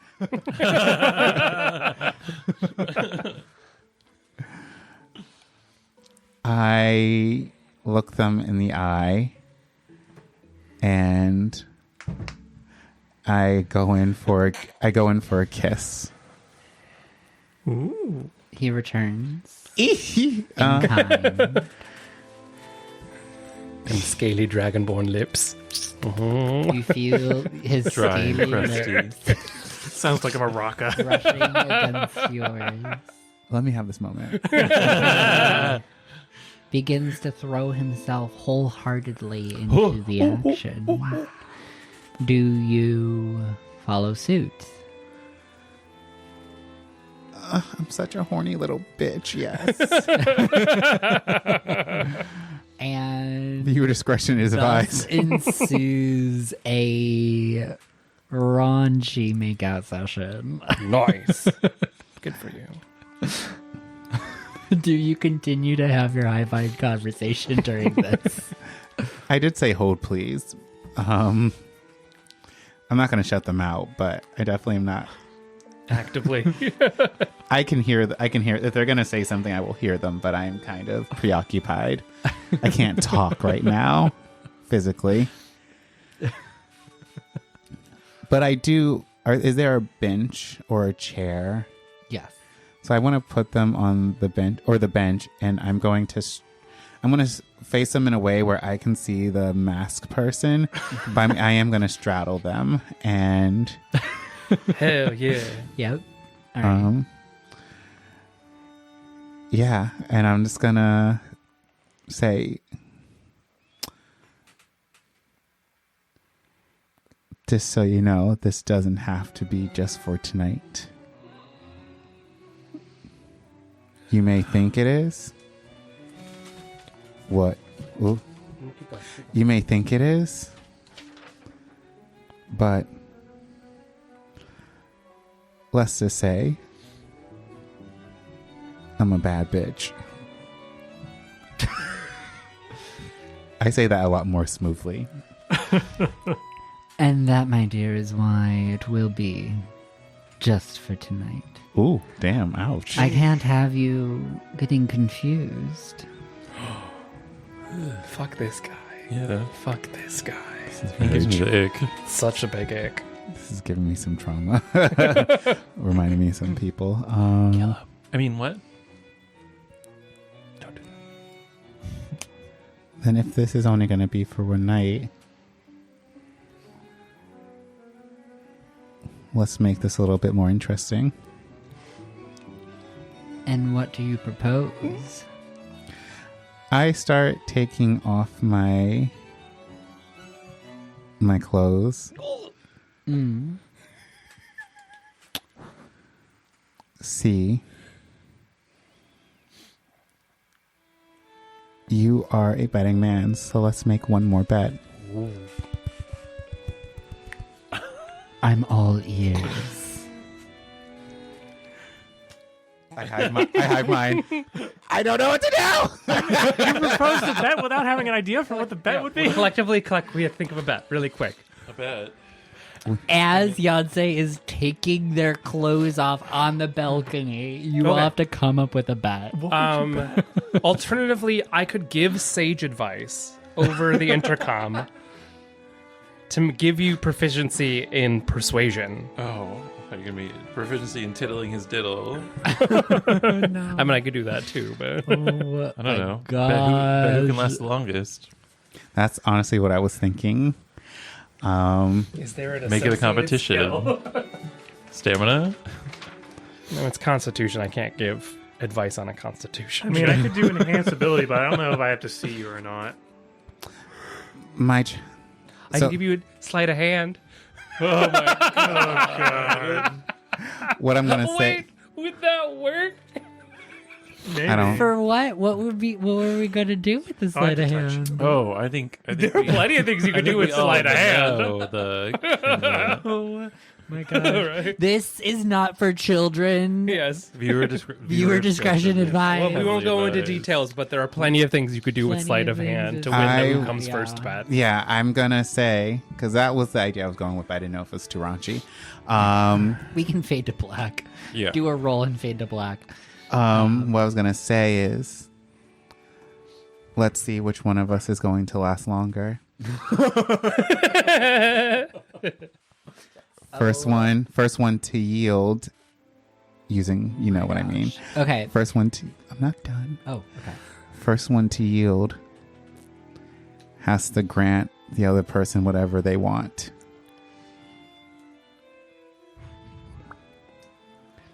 And what is it that you want? See, it's no fun if I tell you right now. You are a betting man, and the thrill of losing equals the thrill of winning. Are you going to be a Findom from the shadows? Is that what we're getting towards? Canonically, we've established that kink. So, the risk of, yeah. Okay, so I'm going to let you do a persuasion check with advantage for the steal. And then you are going to, yeah, we'll go from there. Oh, one's a 19. All right. 19. Oh, sorry. Ooh, one's a 19 plus 4 is 23. All right. And then can I assist? Yeah. So you have a deal. How much do I know about Dragonborn physiology? Can I make a medicine check? You're gonna just describe. Yeah. Yeah, where's the Dragonborn G spot? Yeah. No, 100%. The Dragon Sutra. Oh my gosh! Give me a. Fuck, what even roll would that Medicine. be? That'd be- In my mind, it's medicine. Is that medicine. anatomy? It's Medicine. by anatomy. Or Yeah. nature. Fucking medicine. Give me a medicine roll. That's a 32. That's a 32. Yep, you know exactly where that Okay. G spot is. And then I'm going to give sage advice about sleight of hand. Oh God. Yeah. And I won't go into more details, but Yeah, that that's is the fine, string yeah. of things. And I will cut you two out if you would so desire. I'm sticking my head right up next to the harp. I'm listening. Oh my God, you're hearing me do my thing. And it's so I mean, you could cut off. it's No, like I'm so good. I want them. prescriptive, like the way I describe it, because like I don't have those urges to like Yeah, have you're a so, doctor. So I literally Yeah. talk about like the physiology of how to make a dragonborn come.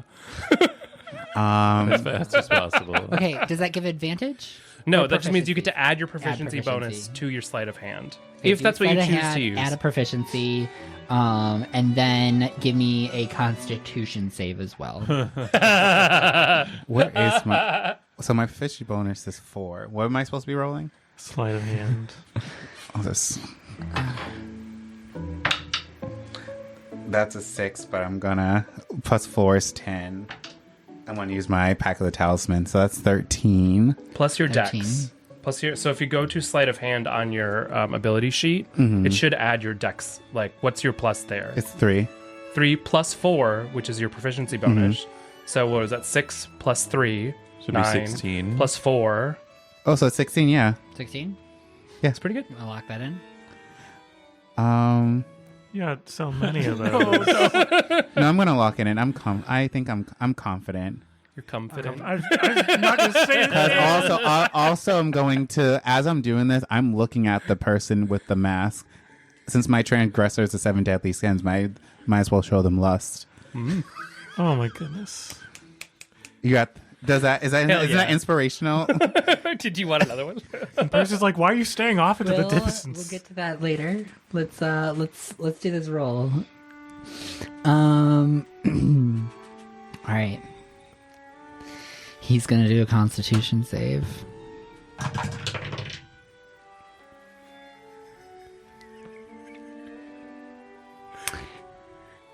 I rolled a 2. Yes!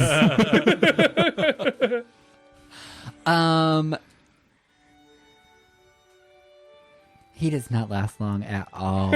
I figured as such. At all. Oh my gosh. And he is like kind of embarrassed by it. It's like right behind the tail. If you just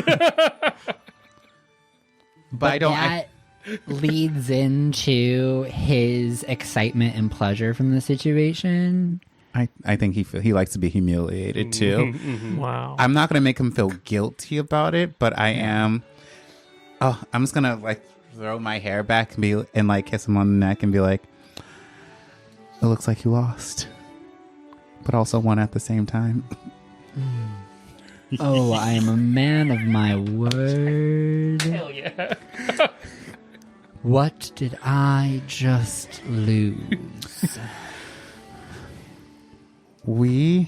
I've come to this town with a group of friends, and there's a war coming, just like you did. And Oh, God. we need unlimited financial support in that battle. And the thing is, you said you're a man of your word, so you can't say no.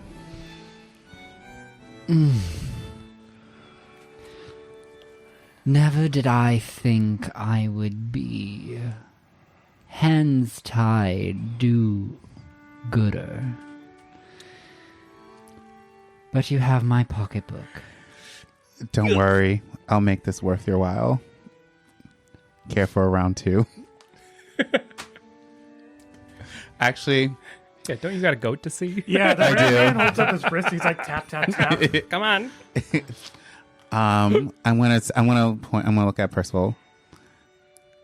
I need to powder my nose.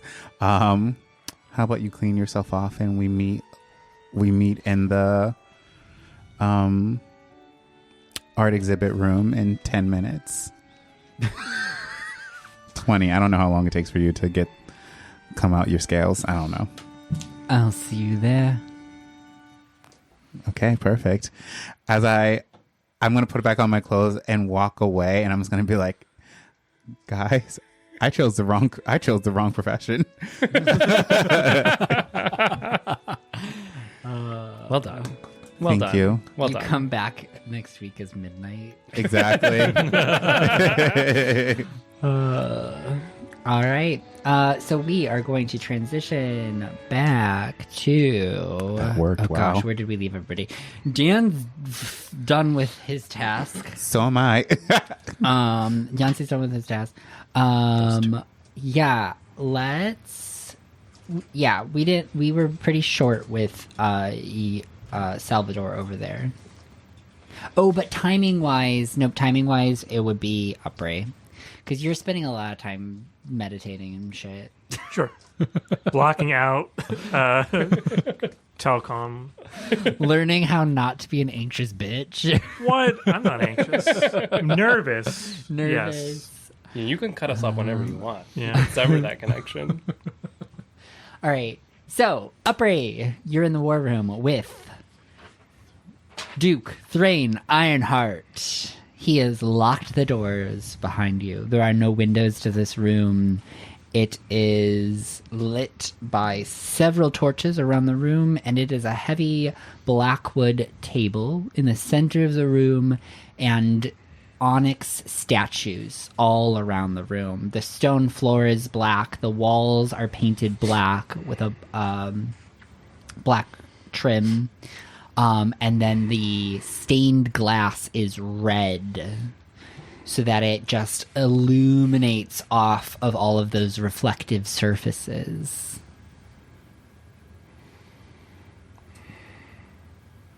Hi, Franny. What you doing over there? I figured this should be best had behind closed doors. You hear moaning. I'm kidding. All right. You are impressive.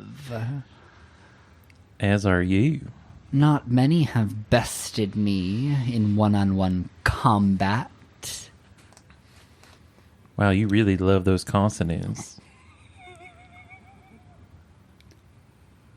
You came here for something. Maybe. Now, I have noticed your tactics are different. But I do respect one that can throw down on the battlefield.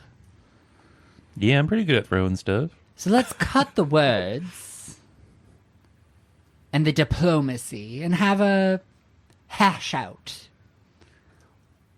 What do you want? Your armies in the battle to come.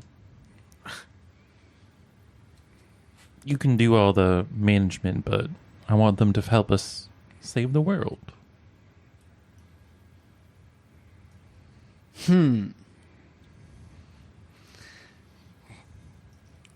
Interesting. Asking for an army is quite a lofty ask. If you weren't so powerful, I'd laugh in your face. Okay. But anyone that can command a sword like that is worth listening to in my book. Oh, okay.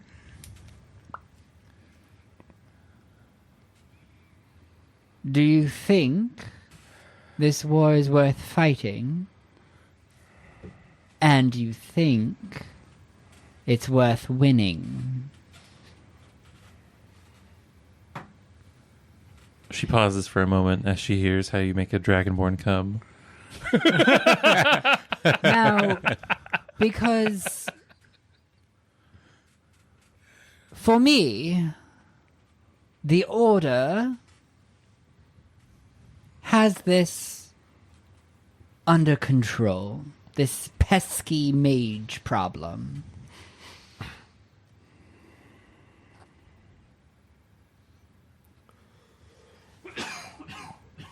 Is that so? When you say the order, you mean Preya and Prabodha? Yes, yes. Now, what benefit would we have getting ourselves involved in their little squabble? The church fights for dominance. I say let the mages whittle them down so we can take back what is ours. Yeah, that sounds good. So what are you suggesting my armies do? I mean, yeah, if you're gonna wipe out the Christian,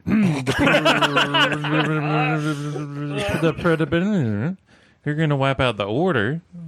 That works for me. I mean, Oh, we will not.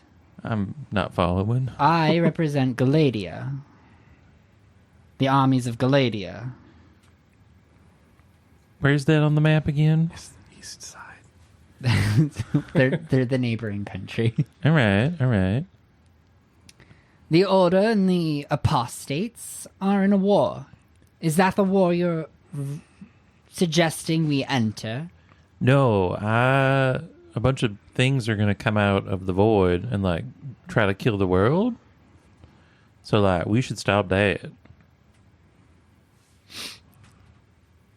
What do you mean by that?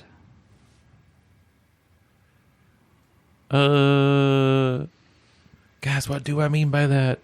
You just hear Dragonborn orgasm. Yeah, you just want to tickle the tail right at the end. There's a nerve that. Operate. So the order is falsely claiming that the apostates are causing all this havoc when there's something else at hand that is beyond either of the two groups. I will relay that. That the order's goals are false, or their claims. And, like, reveal the truth, if you will. And do you have proof of this? There's a whole cult that we have information on that has been summoning this void. Yeah.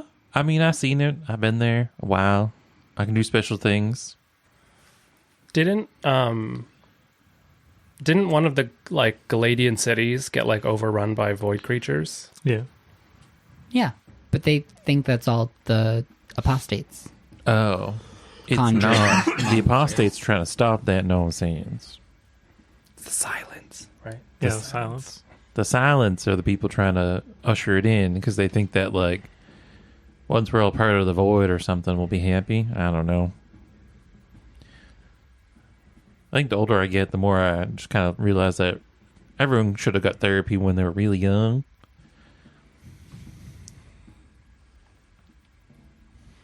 What's therapy? I don't really know. I don't know why I said that.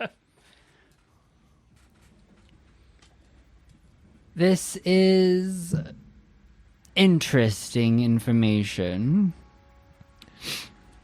I'm unsure what to do with it. Tell them you were in Harrow. You were there whenever the city fell, so you know more information about what you're up against. Oh, okay. So I'll just tell them of the fall of Harrow and what we did, the face fuckers, and all that stuff.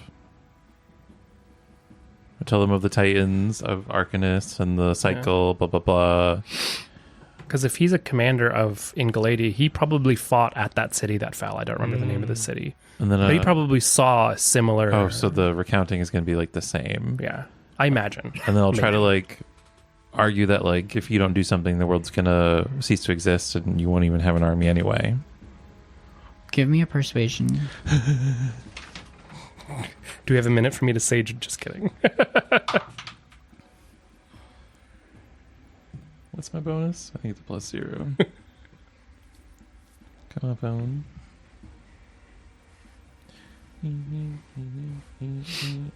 15? All right. He seems somewhat amenable. If what you say is true, I can have my council assess the situation. Where can they find you once their assessment is complete? At Daphne's. All right, you're able to give Daphne's address.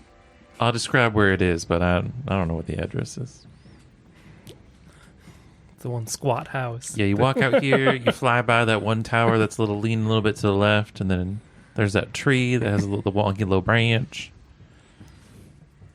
If I could position my armies as the saviors of the people, Yeah.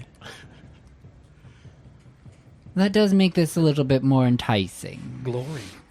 Yeah. Honor, glory, not to mention all the money that those rich saps that can't fight for shit are going to throw at you. You could establish a new government, really. You see a little Unite the crook in his continent. smile. You could be the great uniter. That's so good. Such a negotiator. Think of... Yeah, you could be a legend in history for the next 1,000 years. I appreciate you coming to me with this. Do enjoy the rest of the party. Oh, we're not going to have any fun? He looks at you a little confused. Are you gay or... Are you gay? No. Oh. What would ever give you that impression?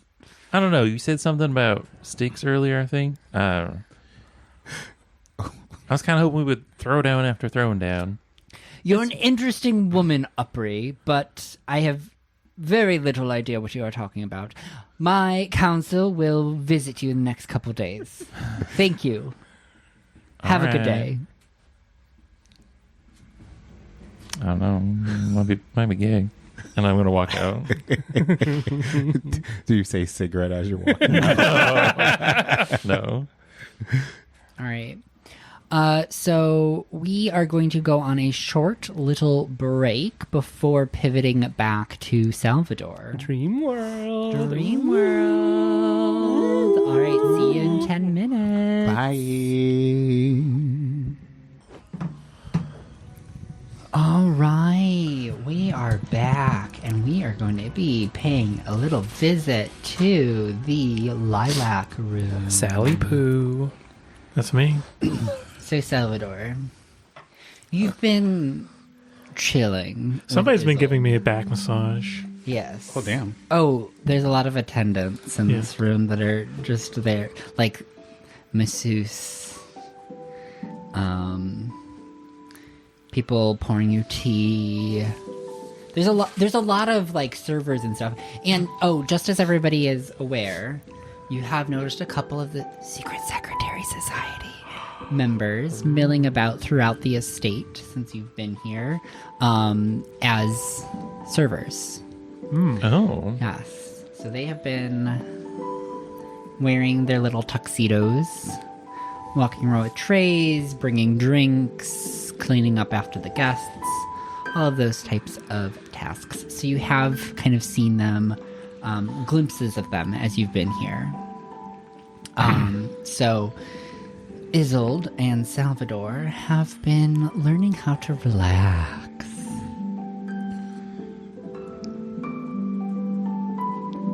Salvador, unclench your jaw, my dear.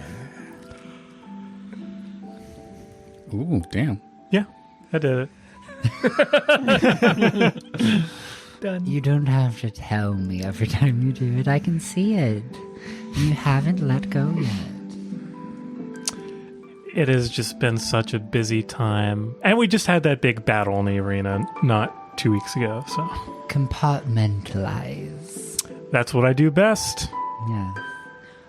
Would you like, medicinal assistance? It is the 20th of April.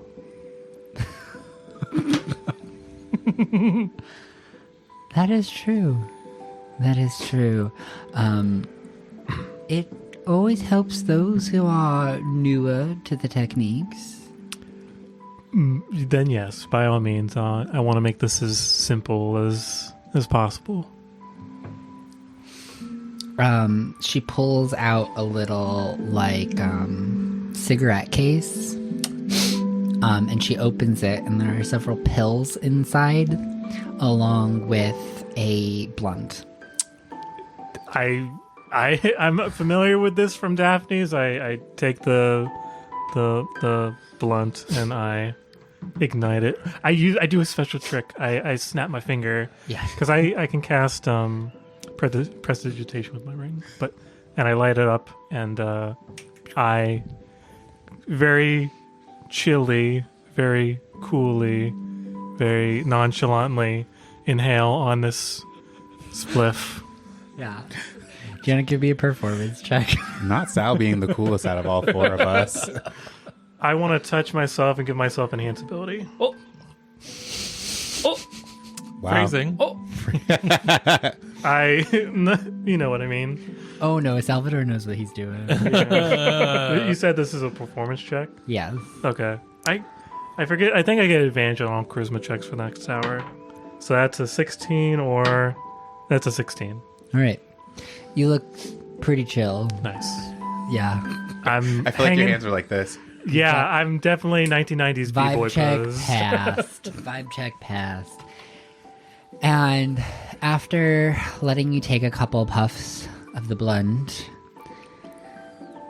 she smiles and she nods and she goes, "Now I think you're ready." I wink. She pulls out a little bell and she begins to ring it very gently and rhythmically. Just slow rings. Ding. Ding. Ding.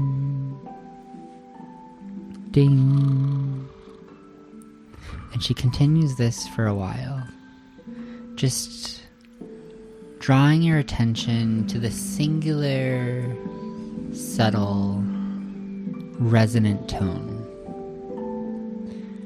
As if pulling you into a trance. And then you get the subtle scent of huckleberry. Sweet, floral. And you see this pink kind of cloud begin to surround the two of you.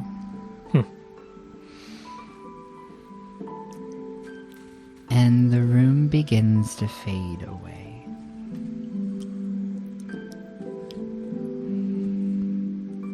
At first, it fades into a kind of foggy pink slate. And then the two of you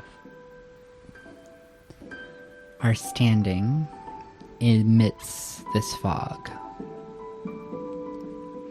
You can see yourself as if you're hovering maybe 6 feet above. Good, good. Just follow me. And she begins to walk into the thick of this cloud. I grab her hand. And she gently tugs you along. Slowly, gracefully, fluid-like. She's almost floating into the thickness. Why are you raising your hand? Because I have a question I didn't want to interrupt. Okay. Yes, what's your question? Do we lose connection with Sal? Yeah. Okay. Though you don't know whether that's because of the dragon talk or not. That was way too far. Ooh, that was very butch. Sorry. Salvador, please describe a dream that you begin to have as the two of you walk into this fog. So, as the cloud of pink fog sort of dissipates and more, you can see slightly through the fog some outlines of figures, some silhouettes. You see there is a variety of people sort of spinning in dance form, sort of like, those mechanical clocks where people will, they're just different platforms of dancers spinning. There's people dipping, but they're life size. And you see as these dancers and their plates sort of spin, it's as if they're on a track that's weaving in between each other. And you see these are not just generic people that are dressed up for a ball, but they have particular faces. You see there's one of Opry and she's dancing with a dwarf. And you see one of Ren and he's dancing with a multitude of people at the same time. You just call me a slut? Yeah. duh. This is the dream. That or Polly. I mean, yes. Both can. It could be Yes, mutually and- exclusive. Ariana Grande. But yeah, in the distance you hear sort of a mixture of not only the harp music that was in the soliloquy room, but also like an erratic undertone of like a drum that's being beat by like a mile away. And he says to Isolde, what is this?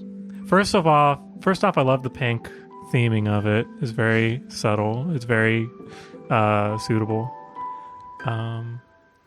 Is this playing on subconscious or is this something else? Well, this is your dreamscape, my dear. Oh, interesting. This is your subconscious creating a fantasy. So it seems like it's pulling upon surface thoughts right now. From my experience with the dreamer before, this can be anything. So I imagine a 6-foot-tall cake. And slowly at first, you see a shadow of a cake. And it struggles to pull into vision for a moment before then you find a cake right in front of you. Almost tangible. Very good. Usually the control takes a while to muster. It's not my first rodeo with illusory objects. Or sleeping. Swag. Well, the dreams tend to unlock much of what your heart truly desires. But it's the interpretation of such that becomes difficult. If one can navigate their own dreamscape, they can begin to ask those questions, push deeper for answers, and piece together the parts of the puzzle that often remain clouded and forgotten when you awake. That is always the hardest part of having a dream. Unless you record it immediately. This is the benefit of lucid dreaming, the technique that I have taught others in my travels across this realm. And I've found that it helps understand oneself. To I be can decisive. Because otherwise you lose 8 hours of the day with nothing. You're basically using all hours of the day to not only lay out everything that you've worked through, but also try to gain some additional oomph in analyzing it. Don't make it seem like such work. Damn. Let the work fade away and let the visions come to you. I inhale and I exhale.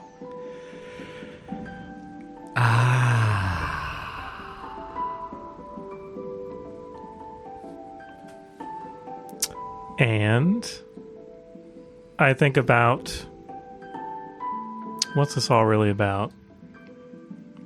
Why are we here?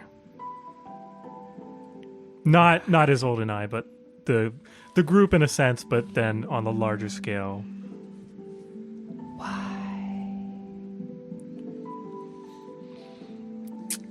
Yes, it could be.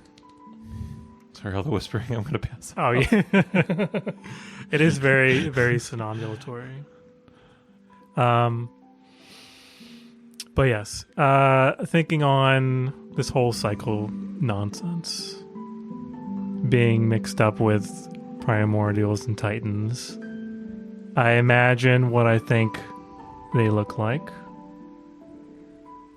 The dreamer, the transgressor, the assimilator, the director, etc., etc.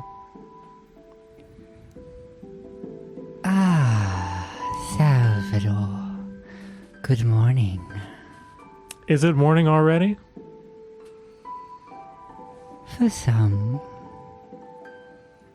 It's been so long since we've talked. It has. I've been sleeping. Were you in charge of that big dream battle? I think you said that you did that. When we fought Nim, when we avoided that battle in reality? Yes. That was me. I had forgotten about that. What a passing moment. I imagine you have a lot of those.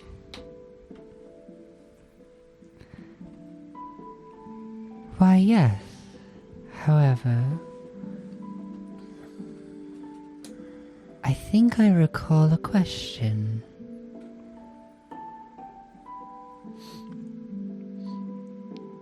Do you want me to restate it? Please do. I was wondering what this all meant and why we were here. Or there might have been another question you were hinting at, and I'm just full of them. Oh. Why? In what context? Well, we know that Upper made a deal with your sibling. Yes. The director. Yes. Did Yonsei say... I can't remember if you said that you told us about the transgressor. Did you say that over the intercom? Yeah, I did. When I trauma dumped everything. Gotcha. Let's just say that I did it.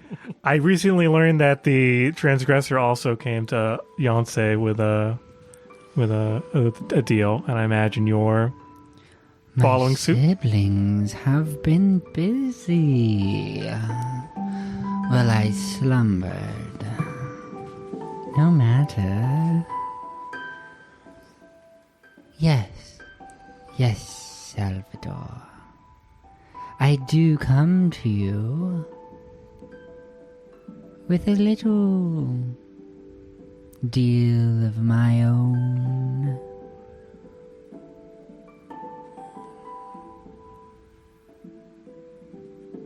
What do I look like? I imagine as they say that sentence, that emerging from the mist or like forming like the cake did, there is a 5'10" person, a tiefling with long hair. They start to formulate out of the mist, and they have pale white skin, like snow white skin. You see, they appear in front of you and Isolde, and they begin to inspect their hands. They stroke the hair hanging from their head. Oh, This is interesting. I quite like what you've done. Can be anything you want in this world. That's you taught me that. I did. Yes. But not only here, Salvador. The world is your oyster. I can show you the world. Yeah, she is. Her seashells appear on her brassiere. That's an Aladdin reference. Hey, this is a cross. Anything can happen. Anything can happen in Dream World. A mermaid can fly on a magic carpet. Yeah, That's true. It's I a guess flying I'll think fish. something. And like as these thoughts are racing through your mind, you do see them starting to manifest. Just fish are flying. Yeah. Yeah, just little things are catching your attention. You ate and that. you notice the dreamer is distracted by them just momentarily before they turn back to you and they go, I do love the material nature of your world. It's so different from mine. But there are consequences to being material. Yes, the rules are harder to break, but I quite like that. It gives a bit of challenge. And structure, because otherwise, not having rules, it kind of stifles creativity sometimes. When you can imagine Is anything. that what I've been feeling? Stifled? Stifled. Would make sense since you were locked away. And they stretch their arms out. You hear their bones crack as they pop their wrists and their fingers. Stifled, yes. Oh, Salvador, I do want out of here. I bet you do. Will you help me? You know, I've been hearing a lot of things that's not such a great idea. And why is that? Something about the world being consumed, people being obliterated. Got him. That's one option. I imagine you're proposing something different where that doesn't happen. Anything can be what your heart makes it. Well, yes, of course. If you let me out, I'll show you the way.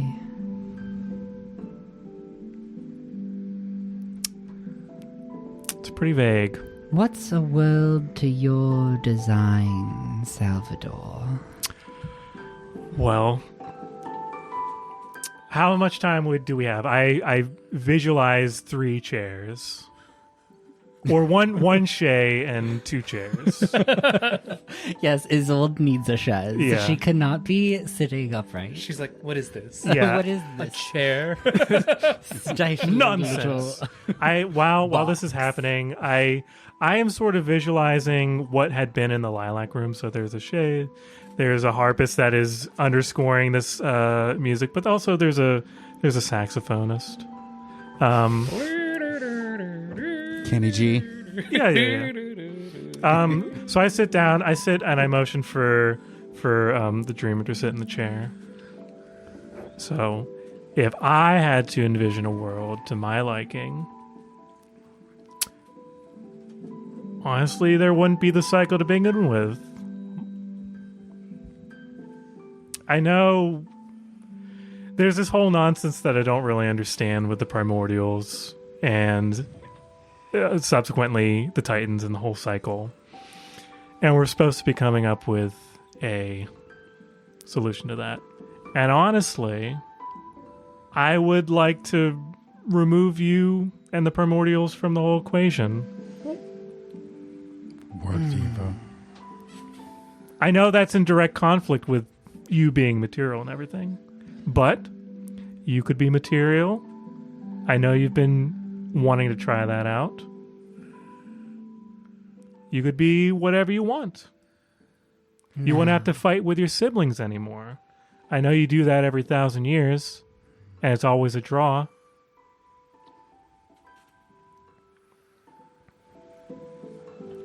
They lilt a little bit, and they go, well, I think I can manage something similar, though there are limitations. I myself am not a primordial. I know.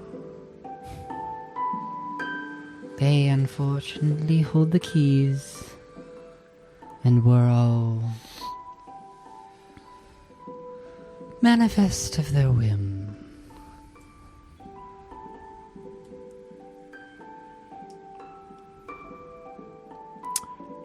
So, what are the conditions? Conditions are you let me out and we create a little corner for ourselves to play. The phrasing of that is suspect. Well, I won't lie to you, Salvador. I am limited in the extent of consciousness that I can pluck from creation. But I believe I can do enough to at least give you a veil of reality.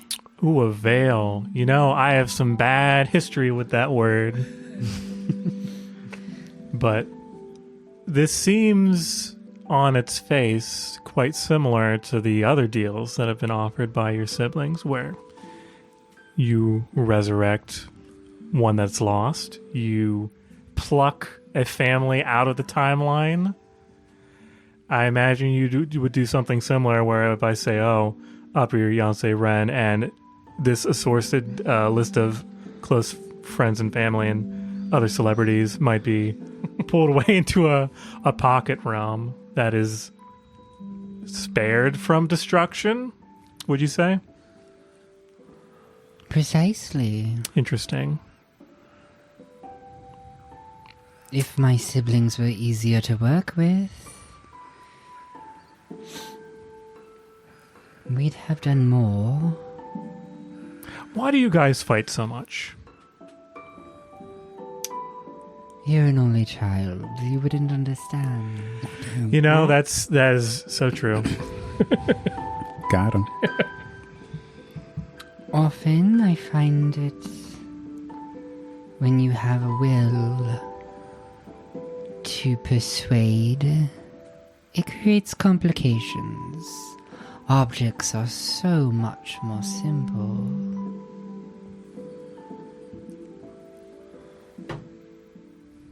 But the fact of the matter is, my dear, should you refuse this deal, we will come regardless. I know. Alice is a wild card. Do you know And Alice? you won't be protected. You do make a strong point. Well, this has been a lovely face-to-face. It's been some time. I look to Isolde. What do you think about this? She perks up. She had been kind of nodding off in the dream world. Inception shit. Everything that we see or seem is but a dream within a dream. So And she goes, I oh, dreamed a dream. this is an interesting use of lucid dreaming.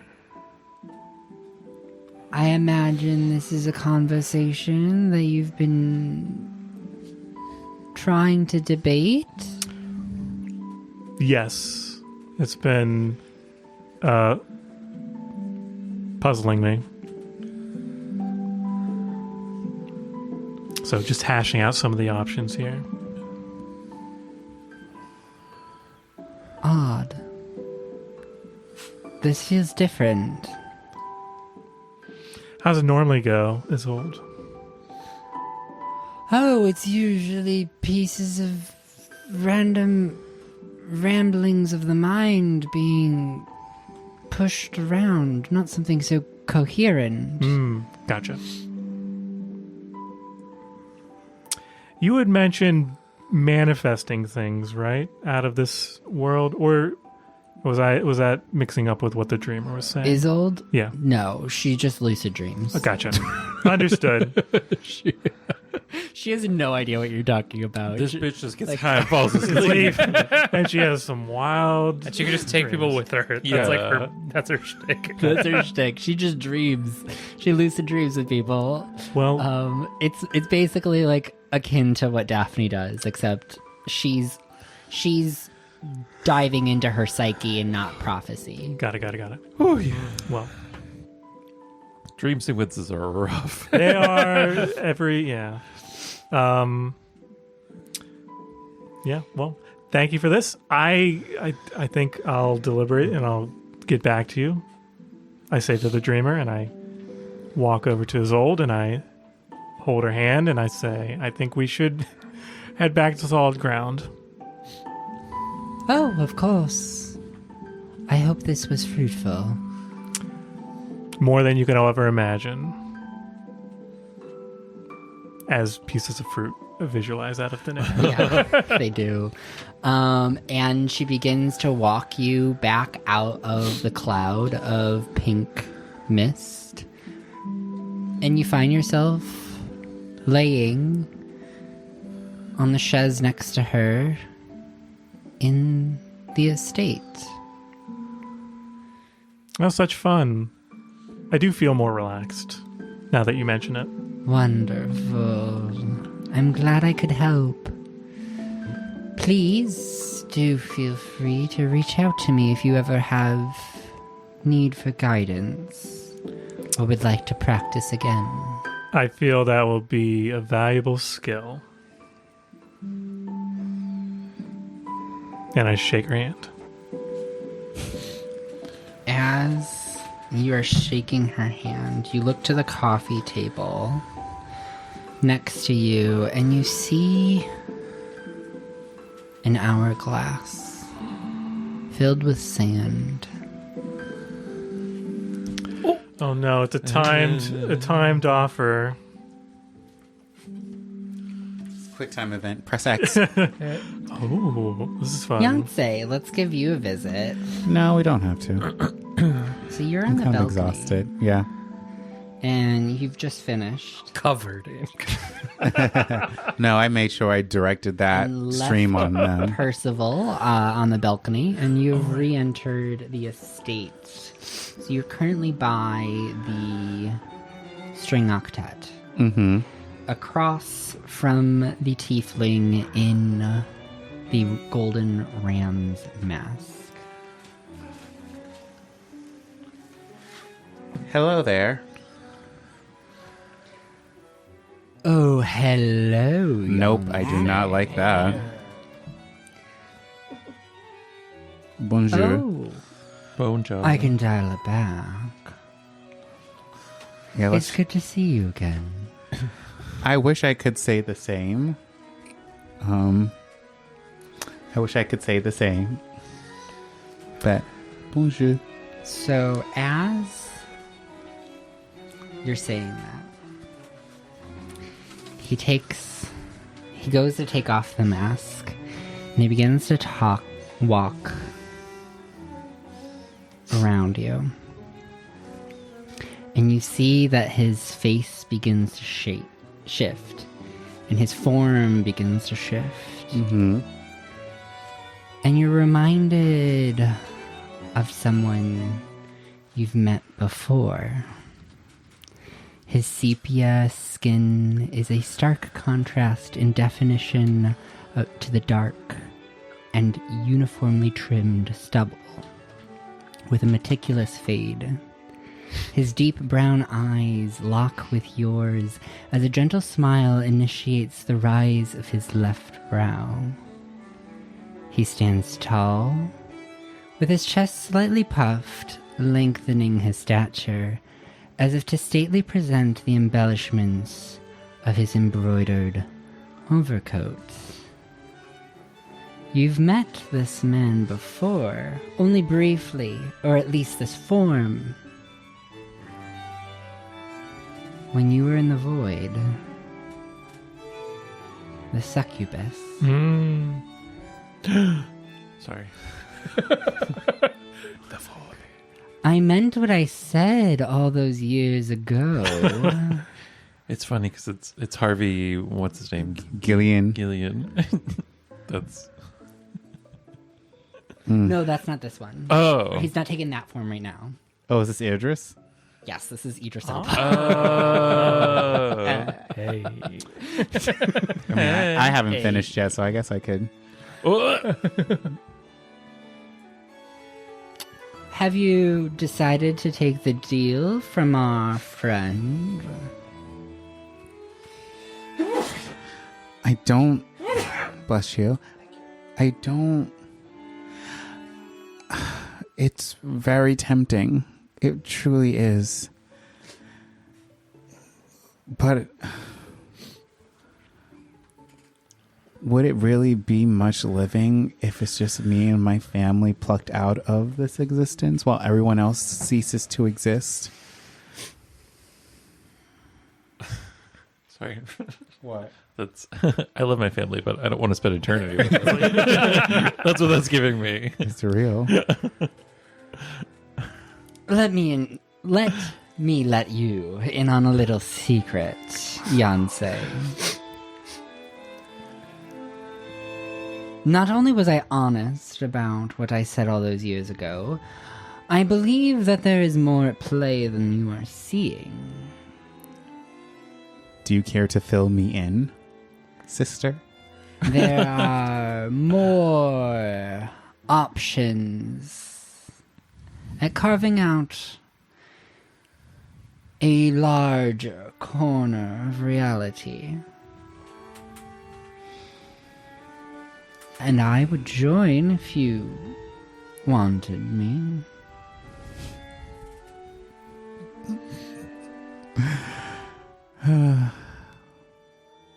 Roll initiation, I'm kidding. As much as you feel this form is a lie,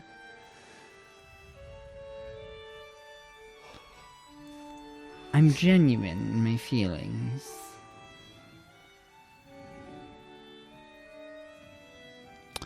I mean, when you presented this deal, I didn't realize that we were all part of some sort of person or entity.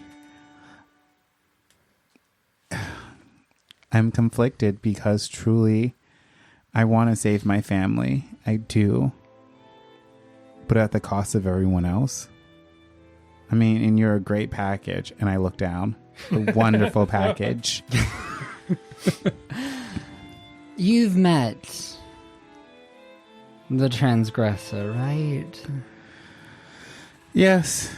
You know saying no will not give you positive results. Is accepting lesser really all that bad? It sounds like you're not even giving me a choice, though. This is not mine. To clarify, I'm just the messenger. But I can pass that on if you'd like. It just also feels like I just can't. It feels hard to condemn one person to let the transgressor into this world, if I remember correctly, from Unlock Potential. The spell, the condemnation spell.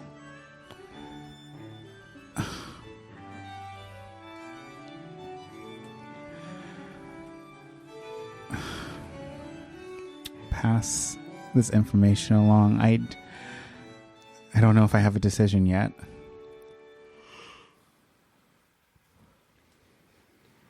I'll pass that along. Now, what about us? Ooh. What about us? Do you foresee a opportunity?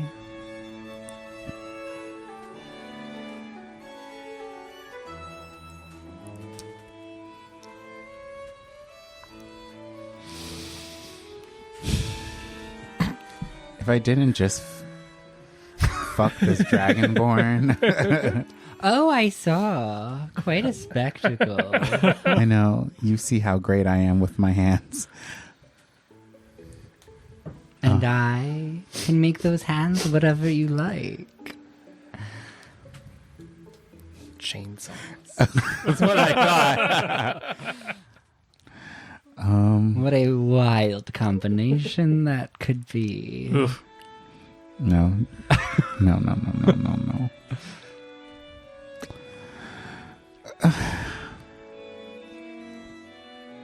What does getting with you actually get me?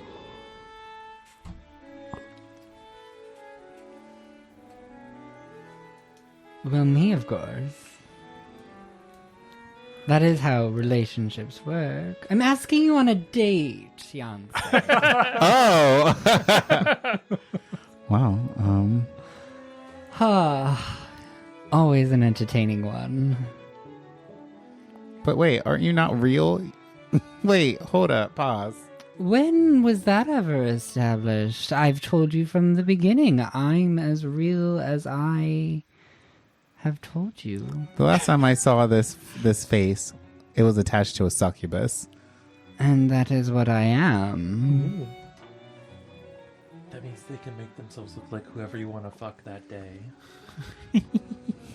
Not the giggle. I cannot deny my nature, Yancey, just as much as you cannot deny yours. I am a power slut. That is correct. You know what? I've never been on a date with the succubus, so why not? Fuck it. Yeah, coffee date. Yeah. I'll see you on the other side then. Wait, wait. In hell? Wait, I'm so sorry. Don't listen to me. How about we have a date on this side first, and then if everything works... Oh dear, you're much too busy. I don't want to take up your time. I think we have a couple of episodes to figure that out. Episodes, and I look, I'm like, wait, why did I say that word? Oh, gosh. If you insist. I'll see you in Teravas tomorrow. Yes, noon. Ooh. So specific. I know. Okay. Lunch at Zeska's. Oh, Gosh. sure. The people want me this. Wow. Okay. Cool. Bet. I will pass on your concerns to my employer. Okay. I'm gonna wipe some of this dragon come off my hand. So bye. I beg you to reconsider, though. Washing my hands? The deal is Limited. better than the alternatives. I will seriously consider it. Have a wonderful evening, Yancey. And I'll see you tomorrow. All right, I'll see you tomorrow. And he disappears in a swirl of flames and smoke. Wow. So gaudy. Ugh, gosh. I'm gonna hive mine. Guys. Yeah, what's up? I explain everything. You got a date? Oh. Wow. And it's Zeska's. That's a deep lore pool. Sal, the point, succubus, Oh, the transgressor, Yeah. deal. So how are we getting to Teravas by tomorrow? I can teleport, baby. I got that magic hat. Oh, right. You can Okay, do you that. come back from the dream world. You got This is what relaxed Sal sounds like. And at this moment, you hear Alice Peruk announced at the front door. Oh no. Oh. Yancey, after just moments after hearing her arrival, you see the doors open into the vestibule, and you see Alice arrive with Daphne, Cyril, and Fredesley. Fredesley. Oh, so I see. Guys. Upon seeing you, Yancey, Daphne gives you a little wave. I wave back. Cyril comes over to greet you. I walk back. I'm kidding. I walk forward. And he takes your hands in his and he goes, "Wonderful to see you, looking so ravishing, my dear. Oh, thank you. You know, I'm a You person. really did a good job, Oh yeah, this is all natural beauty, babes. babes. Babes. How has the party been?" Let's just say that it's been very exciting. It's been overflowing with excitement. Ah, and have you been successful thus far? Yes, as I wipe my... Sorry, there's a little crumb of some spanakopita there. But yes, I was pretty successful. Wonderful. And where are the others? That is a good question. Last time I saw Upri was being pulled somewhere. I walk out of the war room. I got an army, bitches. And I close the door behind me. Well, there's Upri. I come out of the sex room and be like, you don't want to go in there. But we're good on the... I've got, I guess, a shady business lady. Yeah. A shady business lady. I guess that's Ren. And I think... And Salvador is walking from the lilac room, and he is so zen. He's still wearing he's still wearing a kimono that he got from that lilac room. Not change back. Gorgeous. Yeah. And he walks out. He's got a bottle of champagne in his hand. He said, "Oh." And there goes Sal. Look of us. The gang's all here. Wonderful. So productive, everybody. And only an hour in. Wow. I guess truly. we can let loose and have a fun time then. Yeah, let's get some bard music playing. What would you all like to do? Like, you've accomplished your goals for this party. Salvador, Daphne, Alice, not Salvador. Cyril, Daphne, Alice, Fredesley are all here. And you're at a party. What are y'all doing now? I'm hungry. I'm gonna go get. The I'm gonna room- go to the food room. Exactly. Yeah. Get a bite to eat. Load up a plate. Let's get some food. Some drink. So you all meander towards the orange room, where you see a long table overflowing with food. Whole turkeys, hams, I'm gonna grab a ham. a whole ham. Yeah. Just pick up the pig. Yeah. Ham, side dishes, towers of jello and cakes and chocolates, cheese boards, towers of champagne flutes. Just this overly indulgent, spattering smorgasbord of food and drink. Yeah, I'm gonna grab a spliff from Cyril. I was gonna say, Daphne, did you bring any? Yeah, and then I'm gonna Yeah, we are. fucking munch the fuck out, and then just like fade into oblivion somewhere. I'm good. I'm pretty. I'm pretty. I'm I'm pretty. Two Okay. boys wanted me this evening. Know what about to be? Ham. Well, you might want to try the purple room then, if that's what you wanted. I say mouthful of ham. It's right across the hall. Oh, okay. Let's go take a peek. Yeah. I'm gonna walk over with my ham in one hand and my joint in the other.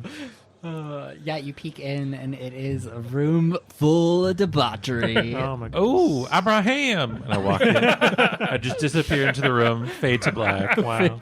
That's my Bray evening. has a great time. This is like it's a situation where like if you are consenting and they're consenting, then you're consenting. Oh my god.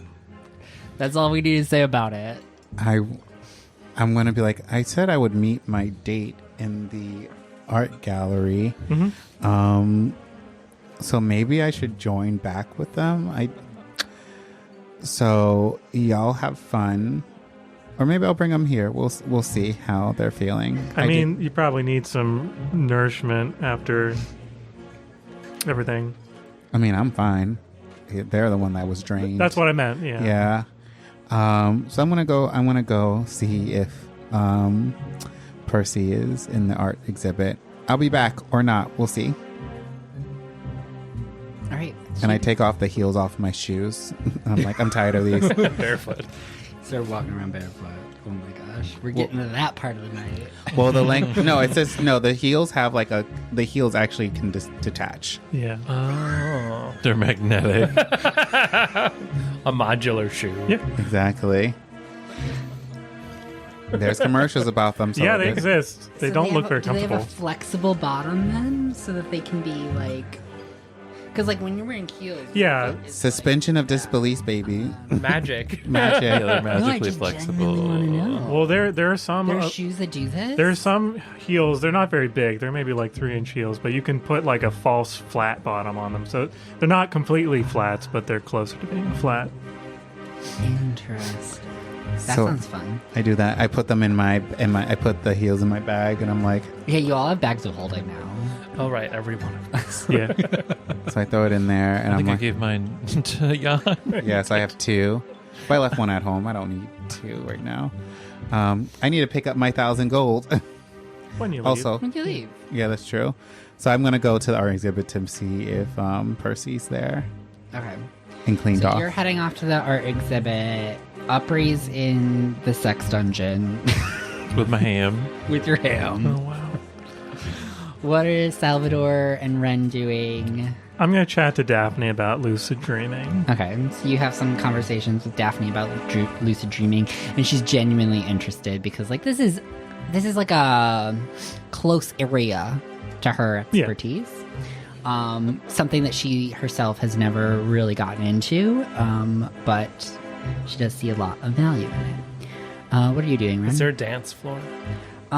There is, like, so the way that they, like, string octet region and the flute quartet region is that's kind of like the dance floor. I want like a bardcore dance floor.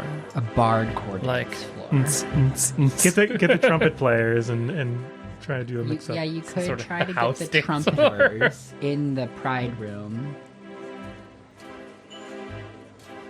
Yeah, what does a pride room just turn into a dance floor at some point? Or is it dueling all night? My God. I mean, now that Percival and Yancey are not there, there's not really duels going on. It was set up It's just for a me. boring room now. It's just a room set up for Percival and Percival alone. Yeah, I'm gonna get all of the musicians together to do some like party dance music in the white room. Right, so you just start going ham in the pride room. No, the ham's in the sex room. The ham is in the sex room. That's right. I'll bring Fredesley and Alice with. We'll all get high. Okay. For Desley and Alice. Okay, cool.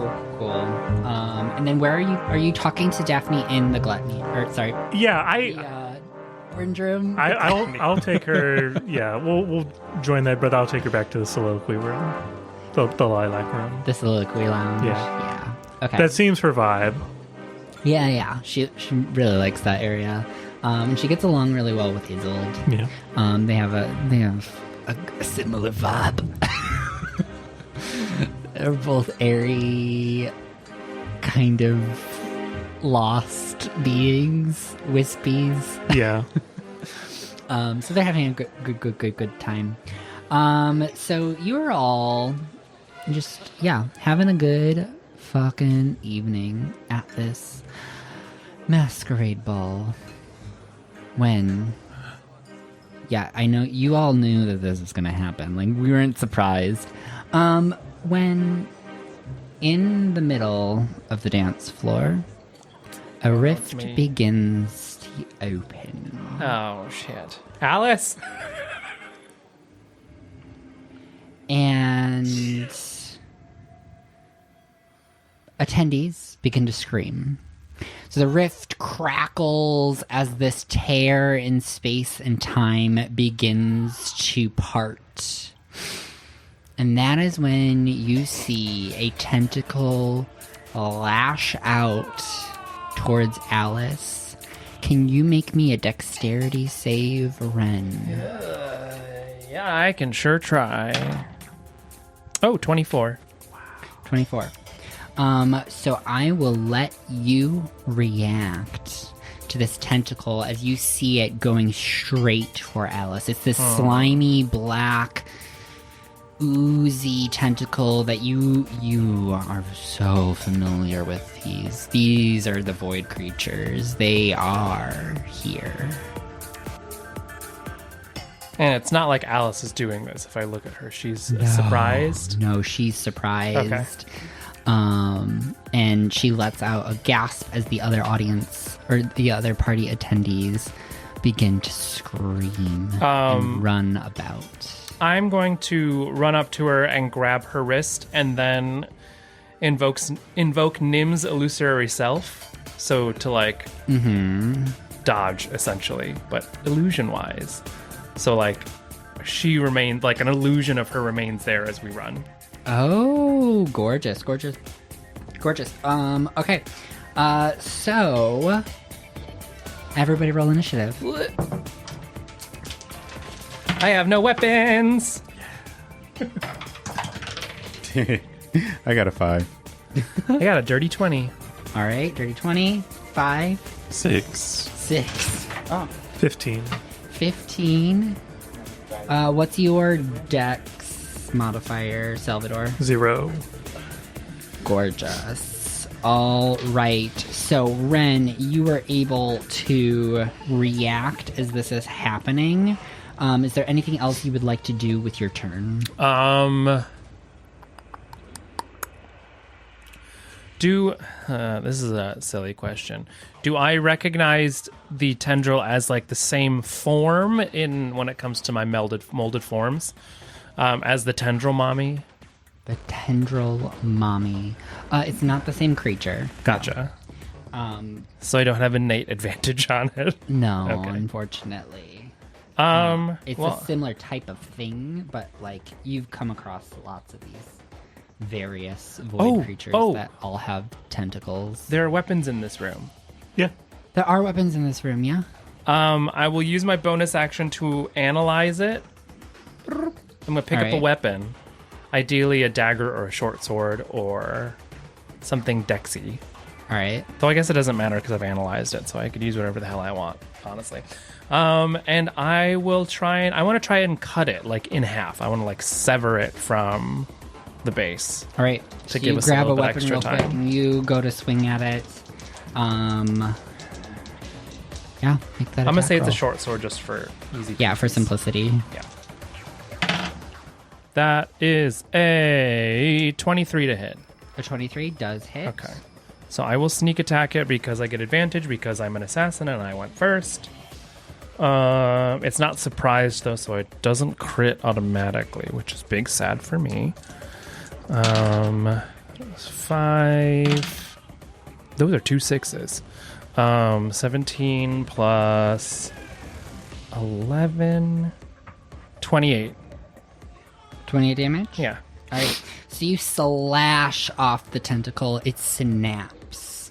The ooze splashes out at you. Do a dex save. Oh no. Acidies. That ain't good. 13? All right. So you're going to take 1 acid damage. Oh, pish posh. Yeah. I would then like to run and try and get everyone else to run as well. All right. I essentially just wanted to cut off that tentacle to buy us a little bit of extra time. Cool. So you, Alice, and Cyril are in this room For with Desley. Oh yeah, for Desley, yeah. I did not invite Cyril to go dancing. If he wanted to come dancing, he had to bring himself. So you, Alice, and Such a Mr. Gemini. Desley are in the White Room where this is happening, and the next to go is the Void. So, as you begin to run, this tear has opened up, the tentacle slapped out, you slashed it off, and then the Void's afterbirth just splatters out of the rift.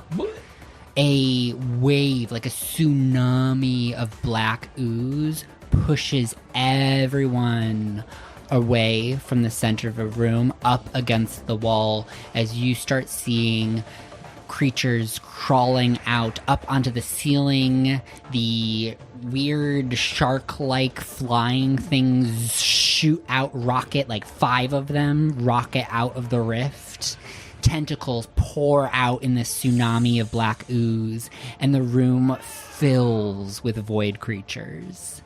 And that is where we're gonna end this session. Wow. All right, dear intrepid listeners, as we close the curtain on the latest chapter of Shadow's Prophecy, we bid you farewell from the mysterious tapestry of our cosmic tale. Remember, the darkness never sleeps, but our doors are always open for those brave enough to explore.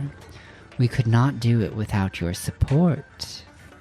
A special thank you to our generous patrons, JayCeeAitch, Crispy, and Maggie Z, whose unwavering support keeps the candles burning bright here at Goblin Forge. Before we bid you farewell, remember to like, follow, and subscribe to stay updated on our future journeys into the unknown. This playcast is a Goblin Forge production. If you enjoyed what you experienced today, follow us on Instagram at goblin_forge_TTRPG, at goblin_forge on TikTok, or join our Discord community. Link in the bio. And if you haven't already, be sure to share the mysteries of Shadows of Prophecy with your friends and fellow seekers of the supernatural. Until we meet again, may the mysteries of this world continue to intrigue your mind and awaken your sense of wonder. Stay curious, stay daring, and always embrace the darkness.